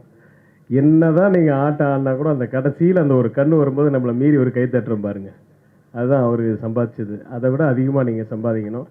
நடிகர்கள்லேயே ரொம்பவும் உயரமான நடிகர், இந்த துறையிலும் மிக உயர்ந்த இடத்தை பிடிப்பதற்காக முதல்ல வாழ்த்து சொல்லிக்கிறேன். திரைப்படத்துறையில் ஹீரோக்களுடைய குழந்தைங்க வந்து வாரிசாக வந்து சாதனை பண்ணுறது புது விஷயம் இல்லை. ராஜ் கபூரில் ஆரம்பிக்கும் போது ரிஷி கபூர் வந்தான். அதுக்கப்புறம் வந்து சுனில் தத்துக்கு சஞ்சய் தத் வந்தான். தர்மேந்திராவுக்கு சன்னி டியோல் வந்தான். அமிதாப்புக்கு அபிஷேக் பச்சன், ராகேஷ் ரோஷனுக்கு ரித்திக் ரோஷன். அப்படியே தமிழ் எடுத்துக்கிட்டிங்கன்னா சிவாஜிக்கு பிரபு, முத்துராமன் சாருக்கு கார்த்திகை, எம்.ஆர். ராதா அவர்களுக்கு வாசு ராதாரவி, ரவிச்சந்திரன் அவர்களுக்கு விஜயகுமார் அவர்களுக்கு சத்யராஜுக்கு சிவகுமாருக்கு எல்லாருக்குமே வாரிசுகள் வந்து நிறையா பண்ணுறாங்க. அது மாதிரி வாரிசுகள் வர்றது ஒரு பெரிய விஷயம் இல்லை. இந்த சண்முக பாண்டியன் வந்து யாரை குருவாக ஏற்றுக்கலாம்னா தைரியமாக வந்து சந்தேகம் இல்லாமல் அவங்க அப்பாவை குருவாக ஏற்றுக்கலாம். ஆனால் அதை விட அவருக்கு வேறு யாருமே தேவையில்லை. அவருக்கு உடம்பை பற்றி ஏதாவது தெரிஞ்சுக்கணும்னு ஆசைப்பட்டார்னா அந்த படத்துடைய ஃபோட்டோவில் இல்லை ப்ரெஸ் ஃபோட்டோ பற்றி தூர தேடி முழக்கத்துடைய ஃபோட்டோ ஒன்று வாங்கி தயவுசெய்து அவர் ரூமில் மாட்டிக்கிட்டோம். அதாவது மதுரில் வீரபத்திரன், அக்னி வீரபத்திரன், அகோர வீரபத்திரன் சிலைகள்லாம் வந்து நான் 1962 படம் வரைஞ்சவன். அந்த மாதிரி கருந்தேக்கில் செஞ்ச சிலை மாதிரி இருப்பார் விஜயகாந்த் அந்த தூர தேடி முழக்கத்தில். அந்த படத்தை தயவு செய்து அவர் ரூமில் வச்சுக்கிட்டு அதை பார்த்து உடம்பை எப்படி வச்சுக்கணும், எப்படி உடற்பயிற்சி பண்ணணும்னு தெரிஞ்சுக்கிட்டா போதும். அதுபோல் நல்ல ஒழுக்கம், நல்ல பழக்க வழக்கங்கள்லாம் அதுக்கும் அவர் தான் உதாரணம். மதுரையில் இருக்கும்போதே வந்து ரைஸ் மில்லில் வேலை பார்த்துட்டு இருக்கும்போது நண்பர்களோடு வாழ்வது ரொம்ப பிடிச்ச விஷயம். நண்பர்களுக்கு சாப்பாடு போடுறது இன்னும் ரொம்ப பிடிச்ச விஷயம். இங்கே ரோகிணி ஹோட்டலில் வந்து சாதாரண ரூமில் அவங்களை ஆரம்பித்து அப்புறம் அந்த கீழே அந்த கிரவுண்ட் ஃப்ளோரை ஃபுல்லாத்தையும் பிடிச்சி அதுலேயே நண்பர்களை தங்க வச்சு பக்கத்தில் பர்ணசாலை மாதிரி 2 குடிசைகளை கட்டி, ஒரு குடிசையில் வந்து வடலூர் வள்ளலார் சுவாமிகள் மடத்தில் எப்படி அணையாத நெருப்பு எரிஞ்சிக்கிட்டே இருக்கும், சாப்பாடு செஞ்சு போடுவோம். அந்த மாதிரி வர நண்பர்களாக எந்த நண்பர்கள் வந்தாலும் சரி அந்த பர்ணசாலையை சாப்பிடலாம். அந்த மாதிரி தொடர்ந்து சாப்பாடு போட்ட ஒரு மனிதர் விஜயகாந்த் அவர்கள். அது முன்னாடி ஒரு பர்ணசாலை, அதில் வந்து நண்பர்களோட அளவலாவது ரொம்ப பிடிக்கும். ஷூட்டிங்கு போயிட்டு வந்து பார்த்தோன்னா ஏசி ரூம் ஃபுல்லாக யாராக இருக்கான்னு தெரியாது அவருக்கு.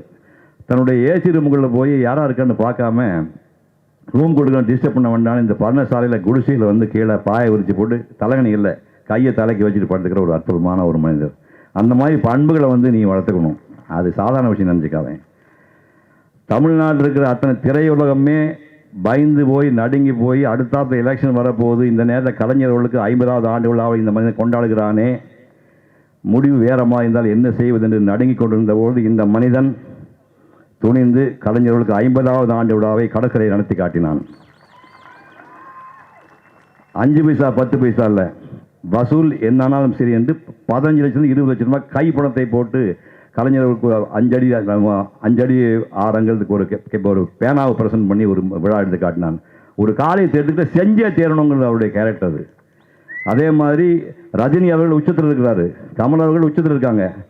அந்த காலகட்டத்தில் அவர்களுக்கு இணையாக சம்பளம் வாங்கி கொண்டு அவர்களை விட பிஸியாக இருக்கிற காலகட்டத்திலே நடிகர் சங்க தலைவராக இருந்து கொண்டு ஒவ்வொரு நடிகரை வீட்லையும் போய் ஈகோ பார்க்காம சமணம் போட்டு கீழே உட்காந்துக்கிட்டு, அண்ணே நம்ம போயிடலாம்ண்ணே, இந்த நிகழ்ச்சி போய்த்தாண்ணே, நிறைய கடன் இருக்குண்ணே, நீங்கள் வாங்க ரஜினி வீடு கமல் வீடு சேர்லாம் கிடையாது, தரையில் உட்காந்துக்கிட்டு அண்ணா நீங்கள் வரீங்க எனக்கு தெரியாது நீங்கள் வரீங்கன்னு அப்படி அன்போடு கெஞ்சி கூத்தாடி அத்தனை நடிகளையும் கூட்டி வந்து மலேசியா நிகழ்ச்சி அந்த கடன் நிலைத்த மாமனிதன். இந்த நல்ல பண்புகளை எல்லாம் நட்பண்புகளை எல்லாம் வந்து அப்பாட்ட கற்றுக்கணும். சும்மா நடிப்புலாம் ஓகே, நடிப்பில் அது இன்னைக்கு பிரமாதம் பண்ணிடுவேன். இந்த பண்புகள் தான் உண்மை உயர்த்தும். அதை தொடர்ந்து செய்ய வாழ்த்துக்கிறேன். நன்றி, வணக்கம். சினிமாவில் சில சென்டிமெண்ட்லாம் சொல்லுவாங்க. அந்த சென்டிமெண்ட்டை நான் நினச்சி அப்படியே உட்காந்து நினச்சி பார்த்துக்கிட்டே இருக்கிறேன். விஜய், உங்களுக்கு ஞாபகம் இருக்குதா? 35 வருஷத்துக்கு முன்னாடி இங்கே ரிசப்ஷன், அங்கே நான் மோட்டர் சைக்கிளில் உட்காந்துக்கிட்டு இருக்கிறேன். நீங்கள் மோட்டர் சைக்கிளில் கிராஸ் பண்ணுறீங்க.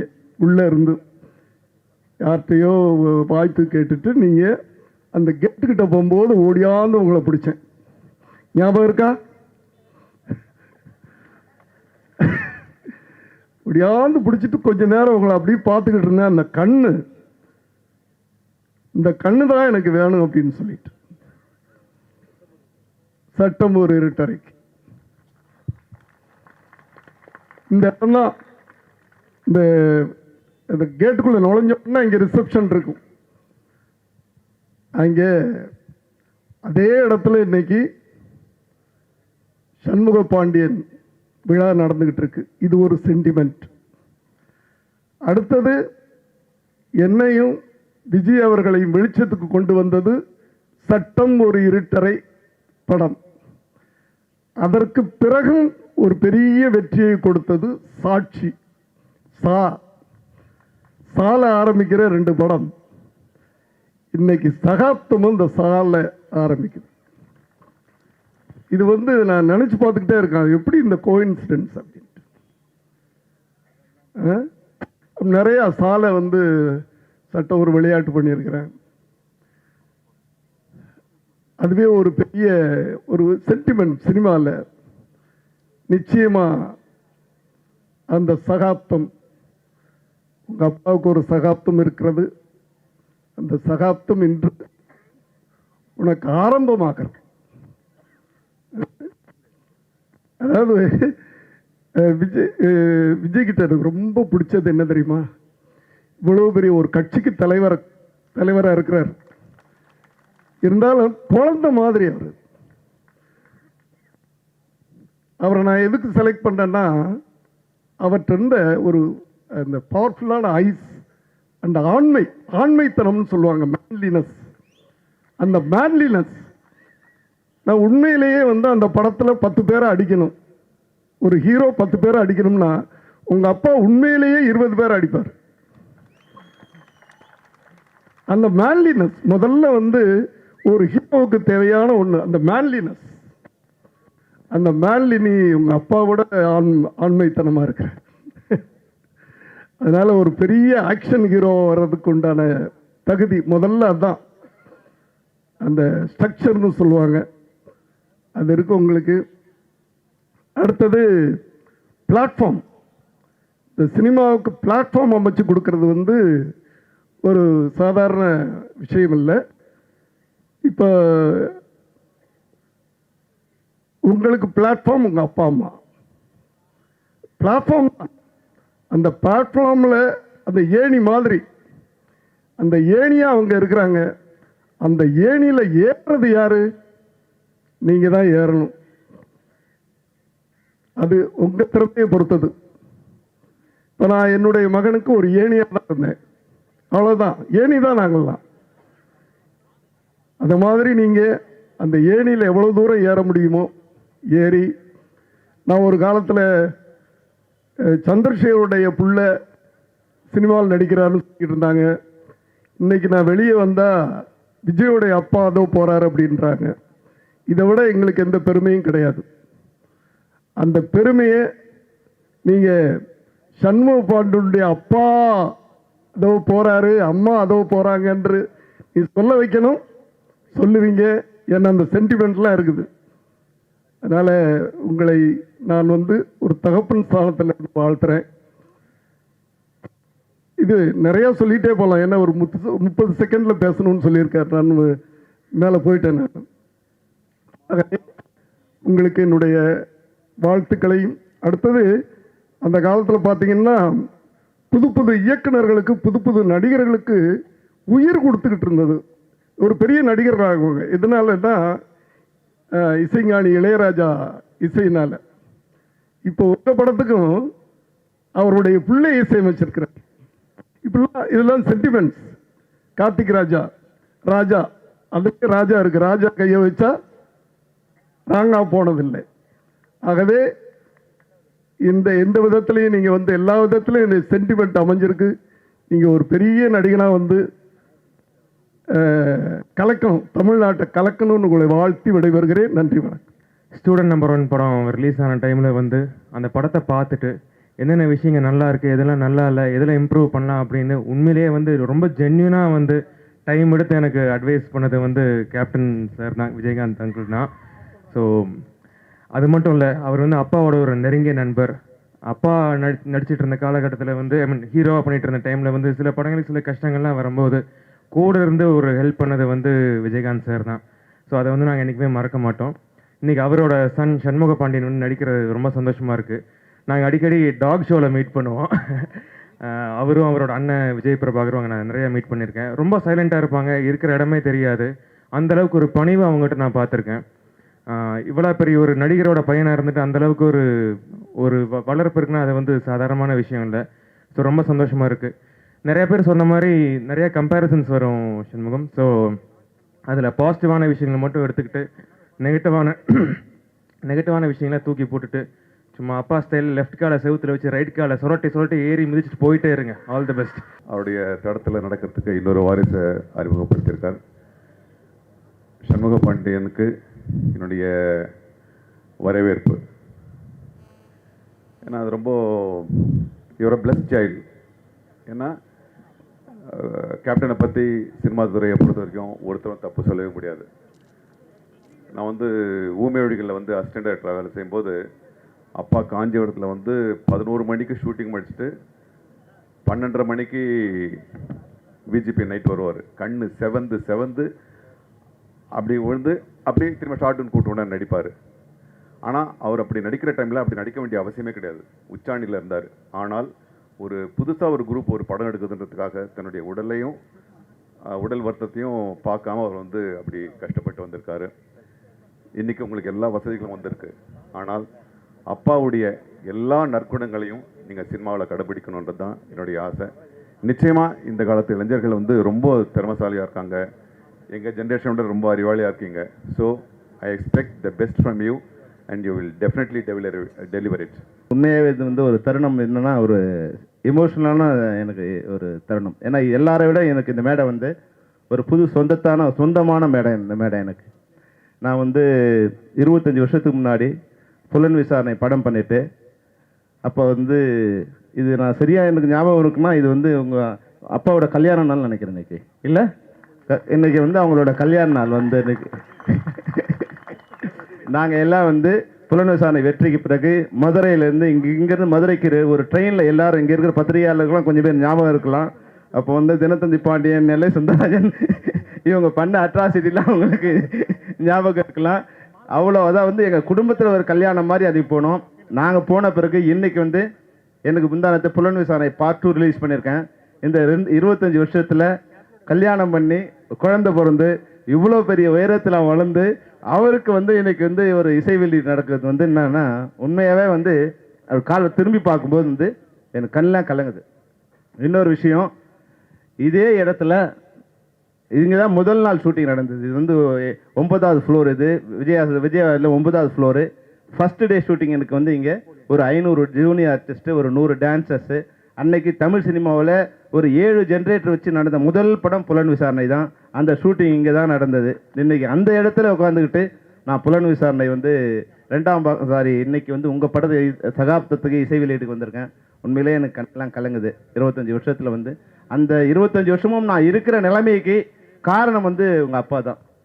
அதை நான் உயிருள்ள வரையும் மறக்க மாட்டேன். நான் நிறைய மேடையில் சொல்லியிருக்கேன், எனக்கு தாய் தந்தை சினிமாவில் தாய் தந்தை இப்ராஹிம் ராவத்தரும் விஜயகாந்த் சார் தான். ஏன்னா எனக்கு பிறந்த பிறகு நான் என்னை யாரும் தெரியும், ஆனால் உலகத்துக்கு தெரிய வச்சவங்க ஏன்னா அந்த காலகட்டத்தில் என்னை பார்த்தாலும் ஒருத்தரும் டைரக்டராக மதிக்கவே மாட்டோம். அது மாதிரி மனுஷனாகவே மதிக்க முடியாத ஒரு காலகட்டத்தில் என்னை மதித்து மிகப்பெரிய இயக்குனர் ஆகிறதுக்கு ஒரு வாய்ப்பு கொடுத்தவர் உங்கள் அப்பா தான். இன்னைக்கு இந்த மேடையில் இவ்வளோ பேர் இருக்காங்கன்னா அதுக்கு ஒரே காரணம் அவரோட பண்பு தான். அவரை விட நிறைய பேர் வெற்றி பெற்றவங்களாம் இருக்காங்க. ஆனால் இந்த மேடையில் நாங்கள்லாம் உட்கார்ந்துருக்கோம்னா அதுக்கு ஒரே காரணம் அவரோட பண்பு தான். அதை மீறி நீ வர வேண்டியதுதான் நீ பண்ண வேண்டிய ஒரு பெரிய வேலை. ஏன்னா அன்னைக்கு 2 விஷயம் நடந்தது. உங்கள் கல்யாணம், உங்கள் அப்பாவோட கல்யாணத்தை அங்கே போகும்போது அப்போ தான் படம் வந்திருக்கு, என்னை பற்றி நிறைய யாருக்கும் தெரியாது. அப்போ நிறைய ஒரே க்ரௌடு கச்ச கச்சன்னு என்ன அப்படி பிடிச்சி வெளியே தரும்போது கல்யாண மேடையில் ரிசப்ஷன் நிற்கிறாரு. டைரக்டர் கூப்பிட்டியா, டைரக்டர் இப்படியான்னு வந்து திருப்பதி கூப்பிட்டு, அவர் திருப்பதினு ஒரு நண்பர் இது தெரிஞ்சிருக்கும், அவர் கூப்பிட்டு அவரோட டைரக்டரோட நிற்கணும், தள்ளிடுவாங்கப்பா அவருன்னு கூப்பிட்டு நிற்க வச்சார். அதுக்கப்புறம் இன்னைக்கு வரும் 25 வருஷம் கழிச்சு வரும். அங்கே வரும்போது எனக்கு தெரியாமல் நான் வந்து உள்ளே போயிட்டேன், க்ரீன் பார்க் உள்ளே போயிட்டேன். போனால் அப்போ தான் வெளியே வர்றார் சார், வெளியே வராரு. வந்து வாசல் முடியும்னா நாங்கள் ஒரு 5-6 பேர் இருக்கோம். வாப்பா அப்படியே காரில் போகலான்னு, காரில் 2 பேர் தான் உட்கார முடியும். வா அப்படியே நடந்து போயிடலாம் வாப்பா, எல்லாம் நடந்து போயிடலாம் வாப்பான்னு. அதாவது வந்து அன்னைக்கு பார்த்தா அதே விஜயகாந்த் சார் தன்னை விட்டுட்டு நான் காரில் போ நீ நடந்து வான்னு சொல்லாமல் எல்லாம் நடந்து போகலாம். நான் சொன்னேன் சார் நீங்கள் போங்க சார், அங்கே பின்னாடி வரோன்னு. நாங்கள் வந்தவுடனே இங்கே வந்து க்ரௌட் பார்த்தீங்கன்னா புதுவாயிடுச்சு. இங்கே வந்து உட்காந்துட்டு எங்கப்பா செல்வமணிலாம் வந்தாலும் கூப்பிடுன்னு அதே 25 வருஷம் கழிச்சு என்னை கூப்பிட்டு பக்கத்தில் உட்கார வைக்கிறார். அன்னைக்கு இருந்த விஜயகாந்த் சாரும் இன்னைக்கும் இதெல்லாம் வந்து இந்த மனித பண்பு தான் இன்னைக்கு வந்து அவர் மிகப்பெரிய நிலை அடைஞ்சதுக்கு காரணம் வந்து இந்த பண்பு தான். இந்த பண்பை மட்டும் நீங்கள் வச்சுக்கிட்டா போதும், வேற இன்னும் நீங்கள் பண்ண வேண்டிய அவசியம் இல்லை. ஜெயம் ரவி நல்லா சொன்னார் ஒரு விஷயம், என்னன்னா உங்கள் அப்பாவை ஃபாலோ பண்ணாதீங்க நீங்கள். நிச்சயமாக வந்து நீங்கள் அதை ஜீரோவை வச்சுக்கிட்டு நீங்கள் ஒன்றா, நான் இன்னொரு சின்ன அட்வைஸை நான் உங்களுக்கு சொல்கிறேன், நீங்கள் வந்து அமிதாப் ஃபாலோ பண்ணுங்கள்.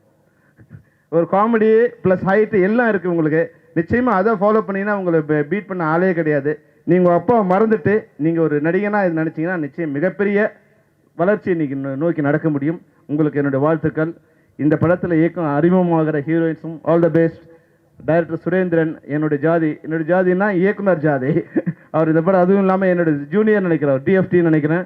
அவர் வந்து ஏன்னா டிஎஃப்டி எல்லாரையும் இன்னைக்கு வந்து நாங்கள்லாம் மேடையில் நான் மட்டும் இல்லை, ஆபாவானிலேருந்து அரவிந்த்ராஜ்லேருந்து ஆர்கே செல்வம்லேருந்து ஆர்பி உதயகுமார் வரைக்கும் இன்றைக்கி நாங்கள் மிகப்பெரிய இடத்தை அடைஞ்சிருக்கணும். அதுக்கு வந்து விஜயகாந்த் சார் தான் காரணம், அவங்க கம்பெனி தான் காரணம். இன்றைக்கி நீங்கள் வந்து நீங்களும் ஒரு டிஎஃப்டி, நிச்சயமாக நீங்கள் மிகப்பெரிய இடத்தை அடைவீங்க. அதுக்கு ஒரு காரணமாக இருப்பார். எவ்வளோ கேரக்டர் நடிச்சிருக்கேன், ஆனால் வீட்டுக்குள்ளேயே ஒரு ஹீரோவுக்கு அப்பாவாக நடிக்கிறது ரொம்ப கஷ்டமாக இருக்குது. அவங்களுக்கு கதை ஓகேன்னா நமக்கு இது ஓகே வைப்பாங்க. இது நீங்களாம் எப்போ இருக்கிறீங்க, நீங்களாம் அந்த காலம், நம்மளாம் அந்த காலம் சொல்லும் போது வலிக்கிற வலி இருக்குல்ல. இப்போ கூட ஒரு நைஸாக போட்டு போயிட்டார். நான் ஸ்கூல் படிக்கும்போது, ஏன்னா நானும் கூட படிச்சிட்டேன்னா இல்லை ப்ரைஸ் கொடுத்தாருங்க, ரொம்ப மகிழ்ச்சியாக இருக்குது. எங்கள் அம்மா கண்ணீராட்சி படம் பார்த்தாங்க. பார்த்தோன்னே எல்லாரும் ஒருத்தரும் அபிப்பிராயம் சொன்னாங்க, ஃபர்ஸ்ட் ஹாஃப் நல்லா இருக்குது, செகண்ட் ஹாஃப் நல்லா இருக்குது, காமெடியாக இருக்குது, பிரபு சார் பிரமாமா பண்ணியிருக்காரு, ரேவதி பண்ணியிருக்காங்க எல்லாம் சொன்னாங்க. எங்கள் அம்மா மட்டும் தனியாக கூப்பிட்டோன்னே எப்படிமா படம் என்ன, ஏங்க இன்னும் ஒரே சீன் வந்துட்டு போகிறேன், இன்னும் 4 சீன் வந்தால் பிடிச்சி திட்டுவாப்பா. அதான் தாய். எல்லாரும் வேறு கோணத்தில் பார்த்தாங்க, நம்ம பிள்ளை இன்னும் நடிக்க மாட்டானான்னு கேட்டாங்க. அந்த ஆசீர்வாதம் தான் நான் ஆண் பாவத்தில் நடிக்க வந்தேன்னு எனக்கு தெரியல. நான் என்சிசியில் மார்ச் பாஸ் போகிறேன், ஆர்டி பீரியடில், அது கும்பலாக போவோம். நான் அதில் போகிறேன். எங்கள் அப்பா வந்தார், வந்து அன்றைக்கி ஈவினிங் சொல்கிறார், பார்த்தியாப்பா? பார்த்துட்டா 4வது லைனில் 2வது ஆள் நீதான, நான் கடைசி லைனில் இருந்தேன். அதான் அப்பா. பார்த்தோன்னே ஒருத்தர் கரெக்டாக போனால் அது நம்ம பிள்ளையாக தான் இருக்கும் அப்படின்னு நினைக்கிறது தான். இது ரொம்ப மகிழ்ச்சியான ஒரு விழா. பாண்டியன் தம்பி, இந்த பாண்டியை சொல்கிறேன், உங்கள் அப்பா கிட்டக்கிற பண்பு கற்றுக்கா, நீ பல வருஷம் சினிமாவில் தாக்கு பிடிக்கலாம். ஏன்னா ஒரு சாம்பிளுக்கு சொல்கிறேன், எங்கெல்லாம் நாங்கள் புக் பண்ணுறாரு பேசினாச்சு.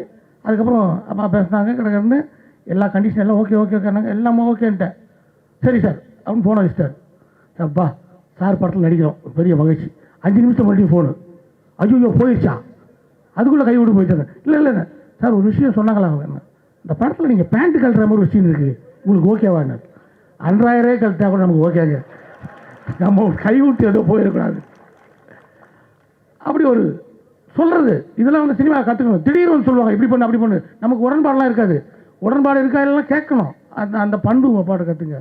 படம் முடிஞ்ச உடனே என்னை கூப்பிட்டு ரொம்ப தேங்க்ஸுங்க, எங்கள் கம்பெனியில் ஏதாவது குறைக்கிற இருந்தால் அதெல்லாம் மனசு வச்சுக்க. ஐயோ கரையிற ஒன்றுமே கிடையாது சார், ரொம்ப கரெக்டாக பார்த்தாங்க அப்படின்னாரு. என் மேலே ஏதாவது குறைன்னா, உங்கள் வீட்டில் இருந்தால் டெய்லி சாப்பாடு வருதான், நீங்கள் அதை எங்கள் கண்ணுக்கே காட்டுறதில்ல, நீங்களே சாப்பிட்டு போகிறீங்க அப்படின்னா. மகிழ்ச்சியோட ஒரு கம்பெனியில் ஒர்க் பண்ண பிறகு கட்டி அணைச்சி ஷூட்டிங் முடிகிற அன்னைக்கும் சந்தோஷத்தோடு அனுப்புறது தான் உங்கள் அப்பா. அதை கற்றுக்க. நடிப்பு உங்களுக்கு வரலன்னா யாருக்கு வரும்? இத்தனை வருஷம் இத்தனை சினிமாவில் ஜெயிச்ச உங்கள் அப்பாவை பார்த்து உங்களுக்கு நடிப்பெல்லாம் யார் வைக்கிறோம்? அற்புதமான விழா. என் பையன் நடிக்கிறான், அதை நினச்சா தான் இன்றைக்கி சந்தோஷம். சமீபத்தில் நான் நடித்தேன் என்ன பண்ணதெல்லாம் கிடையாது. சார் உங்கள் பையனை பார்த்தேன் சார் நல்லா நடிக்கிறேன் ஏதோ சொன்னேன், அந்த சந்தோஷம் தான். அந்த சந்தோஷத்தை உங்கள் பெற்றோருக்கு நீங்கள் அள்ளி அள்ளி வழங்கணும். 1990 என்னுடைய குருநாதர் பாரதிராஜா அவர்களுடைய மூலிமா நான் திரைப்படத்துறைக்கு அறிமுகமாகும் போது புதுநெல்லு புதுநாத்து அப்படிங்கிற படத்தில் அறிமுகமானேன். அந்த படம் வெளிவர நேரத்தில் புரட்சி கலைஞர் அண்ணன் விஜயகாந்த் அவர்கள் அன்பு சகோதரர் ஆர்கே செல்வமணி அவருடைய இயக்கத்தில் கேப்டன் பிரபாகரன் படம் அவருடைய 100வது படம் ரிலீஸ் ஆகும்போது நான் முதல் படம் நடித்து வந்தவன். அப்போ எவ்வளோ ஒரு சீனியர் அவர். ஆனால் அதுக்கப்புறம் அந்த படம் என்னுடைய படம் ரிலீஸ் ஆனதுக்கப்புறம் அவர் படத்தை போய் நான் பல தடவை பார்த்தேன். என்னுடைய புதுநெல் புராணம் ரிலீஸ் ஆனதுக்கப்புறம் ஆர்பி சௌத்ரி அவர்கள் வந்து என்னை முதல்ல அடுத்து எம்ஜிஆர் நகர்னு ஒரு படத்துக்கு புக் பண்ணார். அடுத்து வேதா அவர்கள் சின்னத்தாய்க்கு புக் பண்ணார். அடுத்த வாரமே 1 லட்சம் ரூபா கொடுத்து 25 வருஷத்துக்கு முன்னாடி 1 லட்சம் ரூபா கொடுத்து எனக்கு உடனே பரதன் ஒரு படத்தில் புக் பண்ணி சிபிஐ ஆஃபீஸராக இதே மாதிரி கோட் ஷூட் போட்டு சிபிஐ ஆஃபீஸராக என்ன அறிமுகப்படுத்தினார் அவருடைய படத்தில். அது இன்றைக்கி நினச்சி பார்க்குறேன். அது அன்னைக்கு பழகின அதே பழக்க வழக்கம் தான், அந்த பண்பு பாசம். அது வந்து அதுக்கப்புறம் தொடர்ந்து வந்து இன்றைக்கி சிவகுமாரன் ரொம்ப அருமையாக சொன்னாங்க. கலைஞர் அவர்களுக்கு வந்து பீச்சில் வந்து தங்க பேனா கொடுக்கறதுக்கு அயராது பாடுபட்டார். அப்பையும் என் கூடவே என்னை வச்சுக்கிட்டு அந்த நிகழ்ச்சி பூரா நடத்தினார். அதே மாதிரி வந்து நடிகர் சங்கத்தில் வந்து தலைவராக வரும்போது நான் ஒரு உறுப்பினராக தான் வந்தேன். உறுப்பினராக வந்து கமிட்டி மெம்பராக வந்தேன். நெப்போலியன் மாதிரி எனக்கு வந்து என் கூட நிர்வாகியாக வந்தால் சங்கத்தை நல்லா நடத்தலாம்னு சொல்லி என்னை துணைத் தலைவரை ஆக்கி என்னை 6 ஆண்டு காலம் என்னை கூடவே துணைத் தலைவரை வச்சு நடிகர் சங்கத்தில் செயல்பாடுகள் பூரா அவர் 100 படம் நடித்தவர், நான் படம் நடித்தேன். ஆனால் அந்த பாகுபாடு இல்லாமல் ஒரு சக நண்பனா சக தோழனா ஒரு உடன்பரப்பாக என்னை கூட வச்சு அந்த பழகின அந்த பண்பு. அதுக்கப்புறம் அதே மாதிரி நிறைய நிகழ்ச்சிகளில் நான் கூடவே அவர் கூட இருந்திருக்கேன். இன்றைக்கும் பார்த்தீங்கன்னா வந்தவொடனே எனக்கு கூட பக்கத்துலேயே வச்சுக்கிட்டு இங்கேயும் கூட பக்கத்துலேயே வச்சு அந்த பண்பு பாசம் எப்பயுமே உங்கள் அப்பா கிட்ட பார்க்க முடியும் திரைப்படத்துறையில். அதே போல் நீயும் அந்த பண்பு பாசத்தை உங்களுடைய சக தோழர்களையும் நடிகர்களையும் நீங்கள் அந்த மாதிரி இருக்க வேண்டும். ஜெகன் வந்து சொன்னார் கேப்டன் சினி கிரியேஷன்ஸ் வந்து இது 7வது படம் அப்படின்னு சொன்னார். 7 நிறைய சொன்னார். எனக்கு அது ரொம்ப பிடிச்சிது. அந்த 7 சொன்னால் நிறைய சொல்லிட்டு போகலாம். சப்த ஸ்வரங்கள் 7, சப்த ரிஷிகள் 7, கடையலியல் வள்ளல்கள் 7, பூமியில் கிடைக்கும் கனிமங்களும் 7, வானத்தில் ஜொலிக்கும் வானவில்லின் வர்ணங்கள் அந்த எண்ணிக்கையும் 7, வாரங்கள் நாட்கள் 7, வருடத்தில் வாரங்கள் 52, கூட்டுத்தொகை 7ன்னு இப்படி சொல்லிக்கிட்டே போகலாம். அந்த மாதிரி இந்த கேப்டன் சினி கிரியேஷன்ஸ் வந்து இன்னொரு 70 படம், இப்போ 15 வருஷத்தில் 7 படம் எடுத்துறீங்க, இன்னொரு 25 வருஷத்தில் இன்னொரு 70 படம் எடுக்கிறதுக்கு நான் மனமாற வாழ்த்துறேன். நிறைய விஷயங்கள் சொல்லணும். நான் வந்ததே வேறு லேட்டு. பட் இருந்தாலும் என் மனைவி அடிக்கடி ஒரு விஷயத்தை சொல்லுவா. நான் அண்ணா நகரில் எஸ்பிஎஸ் ஸ்கூலுக்கு ஏற்ற மாதிரி இருந்த டைங்களில் இவர் தம்பி உங்கள் அண்ணன் 2 பேர் எஸ்பியில் படிச்சிங்களா இல்லை உங்கள் அண்ணன் படித்தாரா? அண்ணன் படிச்சிருக்காரு. அவர் வந்து அங்கே ஏதோ பேசிட்டே இருக்கும்போது டீச்சர் கூப்பிட்டு என்ன நோயின்னு ஏதோ பேசிகிட்டு இருக்குன்னு கேட்கும்போது விசாரிக்கும்போது அவன் சொன்னாரான், இது மாதிரி ஒன்றும் இல்லை டீச்சர் மேடம், இந்த மாதிரி வந்து இந்த கிரேஸ் ஆண்டி வந்து ரொம்ப கஷ்டப்பட்டு கச்சேரியில் போய் பாடி பணம் சம்பாதிக்கிறாரு. அவங்க அங்கிள் கருணாசங்கர் வந்து படம் எடுக்கிறேன்னு எல்லாத்தையும் லாஸ் பண்ணிடுறாராம். அதை பற்றி தான் டிஸ்கஸ் பண்ணிக்கிட்டு இருந்தோன்னு சொல்கிறா. அது உண்மையா பொய்யாங்கிறது சத்தியமாக எனக்கு தெரியாது. ஒருவேளை அவங்க அண்ணன் இங்கே இருப்பாருன்னு நினைக்கிறேன். போகும்போது நான் அவர்கிட்ட கேட்டு தெரிஞ்சுக்கிறேன். பட் இருந்தாலும் ஸ்கூல் படிக்கிற டயத்தில் கிளாஸை கவனிக்காமல் டீச்சர் சொல்கிறத உட்காந்து எழுதாமல் அங்கேயும் சினிமா சம்மந்தப்பட்ட விஷயங்களை தான் ஃபேமிலி மெம்பர்ஸ் பேசிகிட்டு இருக்கிறாங்க. அதனால் இதிலேருந்து இவங்களுக்கு எதுவும் சொல்லிக் கொடுக்கணும் கற்றுக் கொடுக்கணுங்கிற அவசியம் நிர்பந்தம் இல்லைன்னு நினைக்கிறேன். பட் இருந்தாலும் இங்கே நிறைய விஷயங்கள் எல்லாருமே நிறைய விஷயங்களை ஷேர் பண்ணாங்க. என்னை பொறுத்த வரைக்கும் எங்கள் ஊருக்காரங்க எல்லாருக்கும் வந்து சினிமா துறை அப்படின்னு ஒன்று இருக்குது. சினிமாவுக்குள்ளே போனால் சினிமா சாப்பாடு சாப்பிட்லாம் அப்படின்னா அது வந்து கேப்டனை வச்சு தான் எங்களுக்கு தெரியும். எங்கள் ஊர் புதுக்கோட்டை மாவட்டத்தை பொறுத்த வரைக்கும் இவங்க வந்து அந்த ஏரியாவில் அன்றைக்கி இருந்த எம்எல்ஏ போட்டிக்கிட்ட எங்கள் தாத்தாவுக்கெல்லாம் வந்து வண்டி வாங்கி கொடுத்ததெல்லாம் எனக்கு ஞாபகம் இருக்குது. அங்கே வந்து எங்கள் ஊருக்காரங்கெல்லாம் அவங்ககிட்ட நிறைய பேர் வேலை செஞ்சாங்க. அந்த அடிப்படையில் நான் பாட்ரு தோட்டத்தில் மவுண்ட் ரோட்டில் வேலை செஞ்சுட்டு இருந்த காலகட்டத்தில் இவருடைய டி நகரில் இருந்த அந்த அவருடைய ஆஃபீஸ், அந்த லாட்ஜ், அதுக்கு கீழே வந்து பக்கத்தில் அவங்க ஆஃபீஸு, அந்த ஆஃபீஸில் வந்து ஞாயிற்றுக்கிழமையான பிரியாணி சமைச்சு போடுவாங்க. ஸோ அப்போ நம்ம அந்த பிரியாணி சாப்பிட்றதுக்காக வாடகை சைக்கிள் எடுத்துகிட்டு போயிட்டு ஃபுல் கட்டிக்கிட்டு வந்ததெல்லாம் இன்னொரு வரைக்கும் ஞாபகம் இருக்குது. சினிமா துறையில் இன்றைக்கி நானும் ஒரு நடிகனாகி இன்றைக்கி நீங்கள் இத்தனை பெரிய சகாப்தங்கள்லாம் இருக்கக்கூடிய மேடையில் நானும் 2 வார்த்தைகள் பேசுகிறதுக்கான ஒரு தகுதியை அடையாளத்தையும் இந்த உயிரையும் பிடித்து வைக்கக்கூடிய ஒரு காரணகர்த்தாவா அன்னைக்கு நீங்கள் போட்ட பிரியாணியும் ஒரு காரணம் அப்படிங்கிறத இந்த நேரத்தில் நான் ஷேர் பண்ணிக்கிறேன். அது மட்டும் இல்லாமல் நிறைய பேர் சொன்னது மாதிரி இந்த சினிமா துறையில் நான் எல்லா நடிகர்கள் கூட வேலை செஞ்சுருக்கிறேன். குறிப்பாக நான் மாணவர் பருவங்களில் கமலஹாசனுடைய மிகப்பெரிய தீவிர ரசிகனாக நான் இருந்திருக்கிறேன். அதே காலகட்டத்தில் சினிமாவுக்கு வந்தது பிறகு பாபா, எந்திரன் போன்ற படங்களில் நடிக்கும் பொழுது ரஜினி சாருடைய எளிமைகளை பார்த்து நான் வியந்திருக்கிறேன். அவரை என் மனசார எனக்கு பிடிச்சிருக்கிறேன். ஆனால் இவர்கள் இருவரையும் தாண்டி நான் கை நினைச்சது சாப்பிட்டது அப்படிங்கிறது உங்ககிட்ட மட்டும்தான்.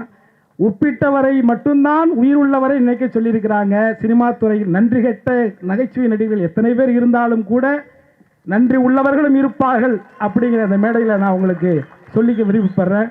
வாழ்க பல்லாண்டு. விஜயகாந்த் அங்கிள் சார், அவர் தான் ஃபஸ்ட்டு அப்பா கிட்ட ஏன் பிரபு அவன் நடிக்க மாட்டான், அவனை ஃபஸ்ட் இண்டஸ்ட்ரியில் அனுப்பிச்சி விடுங்க அப்படின்னு என்னை ஃபஸ்ட்டு வழிகாட்டினார். ஸோ அதுக்கு நான் ஃபஸ்ட்டு நன்றி சொல்லணும் அவங்களுக்கு. எனக்கு இன்னைக்கு சண்முக பாண்டியன் உங்ககிட்ட எனக்கு இருந்த இந்த ஒரு 2 வருஷம் எக்ஸ்பீரியன்ஸில் ஏதாவது ஒன்று ஷேர் பண்ணணுன்னா, இப்போ தான் சொன்னாங்க, நிறைய பேர் கம்பேர் பண்ணுவாங்க. அதை பற்றி கவலைப்படாதீங்க, தைரியமாக இறங்கிட்டீங்க, தூள் கிளப்புங்க. சகாப்தம் டீமுக்கு பெஸ்ட் விஷஸ். அண்ட் மேலே எட்டி பார்த்தீங்கன்னா எதுவுமே தெரியாதுல்ல, அந்த அளவுக்கு அவங்க சாதிச்சிட்டாங்க. ஸோ நம்ம நேரம் முன்னாடி பார்த்து எவ்வளோ ஓட்டம் ஓட முடியுமோ ஓடலாம். Okay, all the best. 2000 எனக்கு வல்லரசு படத்தில் விஜயகாந்த் சார் கூட நான் ஜோடியாக நடித்தேன். அதுக்கப்புறம் கரெக்ட்லி 15 வருஷம் கழிச்சிட்டு திடீர்னு படத்தோட மேனேஜர் மாதவண்ணா வீட்டுக்கு வந்துட்டார். விஜயகாந்த் சாரோட வாரிஸ் அறிமுகம் படுத்துகிற அந்த படத்தில் நீங்கள் ஒரு கதாபாத்திரம் பண்ணணும்னு சொல்லும்போது ரொம்ப சந்தோஷமாக இருந்தது. உடனே சரின்னு சொல்லிட்டு நான் நடித்தேன். அக்கான்னு சொல்லிட்டு சண்முக பாண்டியன் ரொம்ப அழகாக நாங்கள் 2 பேரும் இந்த படத்தில் நடிச்சிருக்கோம். அவருக்கு என்னோட மனப்பூர்வமான வாழ்த்துக்கள். அவர் பின்னாடி இருக்கிற விஜயகாந்த் சார் மட்டும் இல்லை, அவரோட அம்மா பிரேம்லதா மேடம்க்கு என்னோட மனப்பூர்வமான வணக்கம். ஏன்னா வாழ்த்துக்கள் மேடம், ஏன்னா நீங்கள் தான் அவரோட பெரிய பேக் போன். ஒவ்வொரு ஷார்ட்லேயும் பின்னாடி இருந்து நான் பையன் எப்படி நடிக்கிறான், எப்படி பெர்ஃபார்ம் பண்ணுறான், அதே மாதிரி நாங்கள் சீன்ஸ் நடிக்கும்போது அக்காவை பாரு, எது வேணும்னு அக்கா கிட்ட கேட்டுக்கோ, நடி, அக்காவை பாரு அப்படி சொல்லி எந்த இதுவும் இல்லாமல் ஹெல்ப் பண்ணுங்க, சின்ன பையன் இப்போ தான் வளர்ந்துட்டுருக்குறா அப்படி அவங்க என்கிட்ட பேச, நான் அவர்கிட்ட அவங்ககிட்ட பேச. So it was such a beautiful experience. 15 வருஷம் கழிச்சுட்டு நான் விஜயகாந்த் சார் மறுபடியும் பார்த்தேன். அதே மாதிரி அவர் அவ்வளோ கேஷுவல், எந்த மாற்றமும் இல்லாமல். அதுக்கப்புறம் வல்லரசு அப்புறம் அவர் பாலிட்டிக்ஸில் போனார். எல்லாமே இவ்வளோ வருஷம் கழிச்சுட்டு மறுபடியும் ஃபர்ஸ்ட் டைம் அவரை பார்க்கும்போது அதே மாதிரி அதே விஜயகாந்த் சார், அதே யூனிட், அதே மேக்கப் மேன், அதே மேனேஜர், அப்படியே அதே ஆளுங்க, அதே டீம் பார்க்கும்போது நான் ஷாக் ஆகிட்டேன். இவ்வளோ வருஷமாக எப்படி ஒரே டீம் வச்சுட்டு அதே டெக்னீஷியன்ஸ் வச்சுட்டு எப்படி ஒரு கம்பெனியை நடத்திட்டு இருக்கிறாரு. ரொம்ப கஷ்டம். இது விஜயகாந்த் சாரால் மட்டும்தான் பண்ண முடியும். வாழ்த்துக்கள் சார், ரொம்ப வாழ்த்துக்கள். உங்களோட பையன் அறிமுகமாகிற படத்தில் எனக்கும் ஒரு கதாபாத்திரம் கொடுத்து ஒரு அருமையான ஒரு ரோல் கொடுத்து இதுலேயும் ஒரு கேப்டன் சினே கிரியேஷன்ஸோட நெக்ஸ்ட் ஃபிலிமில் எனக்கு வேலை கொடுக்கறதுக்கு ரொம்ப ரொம்ப நன்றி. இந்த படம் பெரிய ஹிட் ஆகணும், நீங்கள் அப்பா விட பெரிய ஹீரோ ஆகணும், சரிங்களா? கண்டிப்பாக ஆவீங்க. உங்களுக்குள்ள திறமை இருக்குது, முயற்சி இருக்குது. அந்த முயற்சி மட்டும் தொடரட்டும். எதை பற்றியும் பயப்பட வேண்டாம். அப்பா கூட கம்பேரிசன்ஸ் பண்ணுவாங்க, ரொம்ப கஷ்டம். ஆனால் அதை விட தாண்டி நம்ம போகலாம், கண்டிப்பாக போவீங்க. All the best to you. இந்த படத்தில் நடித்தவங்க எல்லாருக்கும் என்னோட வாழ்த்துக்கள். அருமையான கேமராமேன், நல்ல மியூசிக் டைரக்டர், உங்களுக்கு என்னோட ஸ்பெஷல் வாழ்த்துக்கள் சார். இத்தனை பேரும் இங்கே வந்திருக்கன்னா அந்த ஒரு விஜயகாந்த் சார் கேப்டன் அவருடைய மனசு தான், உண்மையான அன்பு தான்.